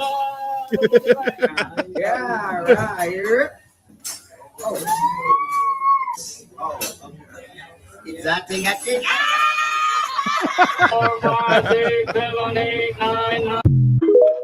That's hilarious. Yeah, That's hilarious. that's They're always hilarious. good about that stuff. Yeah. Yeah, my favorite are the kid reaction, the baby ones. Oh yeah. Oh, that starts today. March Madness starts today. Oh yeah, so you have the playing games today and tomorrow. Yeah, that's what I you thought. get. Yeah, Dan, your UCSD Trojans made it in before San Diego State has to do Trojans, a moron, Tritons. Tritons. Say Tritons. They're on the ocean. Tritons. They're Trojans are in the they're- ocean. yeah. There a lot of people are picking them to upset Michigan. Maybe I saw used that. Trojans are in the ocean. Shut up, idiot. I just meant but Aztec, playing game. So Yeah, who cares? I'm not Dan, a but fan you're of UCSD. Don't worry, I'll jump on the bandwagon real quick. I at least admit it. I'm not like all these fake ass people. I'll tell them I'm bandwagoning. Yeah, they're a big West team. So yes, we'll, Dan, if the we'll Padres be. make it to the World Series next year, who's the I'm biggest the Padres biggest fan out Padre there? fan, baby. I'm the Yes. biggest Padre fan you know. There you go. But they won't. I And if already they saw. suck, Oh, I don't even know who they are. Dude, you could tell. They're over here flying for an SDFC game while they're supposedly playing or in spring training. or whatever. Like they're not ready. They're Vic, not did ready. you Yes, I did. you watched it? Yes, I woke up this morning at 3 a.m. and watched the Dodger game. Oh God. Yeah. Who cares? Dan, you did it last year, Dan. There's 800 more games to go. You'll miss a Yes. whole month. You won't I even know know. anything. Dude, Joe And I- Morley was tweeting out videos. of Yeah, him I saw watching it. that. Well, at least one Shout of out his to him. teams came through for him. So shout out, I guess. Yeah, we had our fantasy draft that I co-own with Gilbert that he does. He did a 0%. baseball one. Oh yeah, he's been a co-manager with me for about I Who want do you to say think does now all the 10 work, years. Dan? Oh, he does. He just puts his name on that thing. Yeah. So we had our draft yesterday. It was pretty fun. Then if they start losing, he's gonna be like, Vic, you're a shitty manager. Yeah, That's what he's gonna say. He's like, so where did we finish? It was last year. It was like third. It's like, oh, that's good. Don't worry, if it's first, he's gonna come knocking for Yeah. the prize money or whatever. You Yeah, that's see right. me- Yeah, That's right. We just want to thank You you can't to see 'em. everybody so much for jumping on and tuning in to Compas on the Beat. Thursday we will be having a What's Up Bolts. Oh shit, probably around. Vic, we may have to push House of Horns because I think at Oh, don't 5 worry. I don't think we're gonna do one. okay. There hasn't been much like outside of the inside linebacker. There's not a lot Okay. to talk about. We kind of went through it last week, so Okay, I, perfect. unless something So, happens, We'll probably do a 5 o'clock What's Up Bolts because we're gonna grab lunch with somebody and maybe that somebody wants to jump on with us and talk a little bit about it. So we'll see what happens there. Next week, I'm planning on another big guest, Doug Kyed. Thank you so much. Shout out. Tyler Dragon. Everybody's like, honestly, I just want to thank everybody because they've come in really clutch with us being down a compa. If Dan, could you call him a compa or what are you calling him now? I don't know. I'm still debating. I had to wait 2 or 3 months or whatever to get a photo of just the child, and he sends Yeah. me a photo of the child and himself. So that's a problem. I was That's a gonna say, problem I guys, we do have this memorable Raiders, Jets, What? Colts, What? Bengals, What? Cardinals, What? Falcons, What? Bears. Now, let me explain. Like the Jets, I don't have to defend too much because No. here's the Jets, teams that Bengals. You don't have to there's probably like maybe 5 really good teams. Well, let me give you the teams in the AFC that I really like a contender for a Super Bowl. You got the Jets and the Bills. I like those two. That's 2 right there. You in the AFC South, I like the Colts and I like the Texans. That's 2 right there. I don't have to debate too much. And then for the North, I like the Bengals a lot. I don't really care for the Ravens, but you what? None of those Hilarious. teams. None of those teams made the playoffs, by the way. Only the Bills, I guess, but that was given. But we just want to thank everybody for jumping on, and we'll have a cool guest next week. Let me see if he stops being a diva and he actually jumps on, because he dissed me twice during the season. He said he loved me at the Super Bowl. Let's see if he still loves me enough to jump on with us. So I don't want to say his name because I don't want to put too much pressure on him. But I'm sure he's going to come up with something to make an excuse about not jumping on with us. But no, we'll definitely try and get somebody on next week. It'll be fun. It'll be exciting like we've been doing. So, again, thank you to everybody for tuning in. Thank you to Leaky Dong. God, I shouldn't have said his name. Uncle Jam's Army. Smash like button. Tay Jackson, Tom, the Joe Morley, Robert D, Fitness, Jorge. Thank you, Jorge. Dano. Let's see who else. Our compa from Ireland. Yes, that's my dog. Happy Gilmore. I think Senor Vive Moi, Dime Drawer 4. I don't know who that is. James Wheelock, Jim Allen. Thank you guys so much. Again, don't forget this week. What's up, Bolts? Yeah, thank you, Jesse. That's thank you to Vic. Vic has been killing it, and he has some good. Jesse, thank you so much for commenting. But yeah, Vic is killing it over here with the graphics. So again, we will be back next week, probably on the same time, because I'm gonna try and get somebody from the Midwest / East Coast. So see what their schedule's like. If they're not being, si se no se ponen los moños, we'll ask him and see if he can jump on with us. But again, thank you to everybody. You guys are awesome. You guys are amazing. We will be back on Thursday with What's Up Bolts around 5 o'clock, and then next week we'll be back. We'll probably 5:30 actually, because we kind of go long with this individual when we have lunch with them. So next week we will be back on Tuesday, same time, about 3:15, 3:30, and we'll see if this individual can jump on with us. If he does, I will apologize to him live on here, but we'll see. I got to see it to believe it. But again, thank you guys so much. Thank you to Vic. Thank you to Doug Kyed. Thank you to Dan. And again, we will be back next week. Dan, why don't you get us out of here? Like, comment, subscribe, be a compa, tell a compa, and don't forget, John Cena still the Rock's bitch.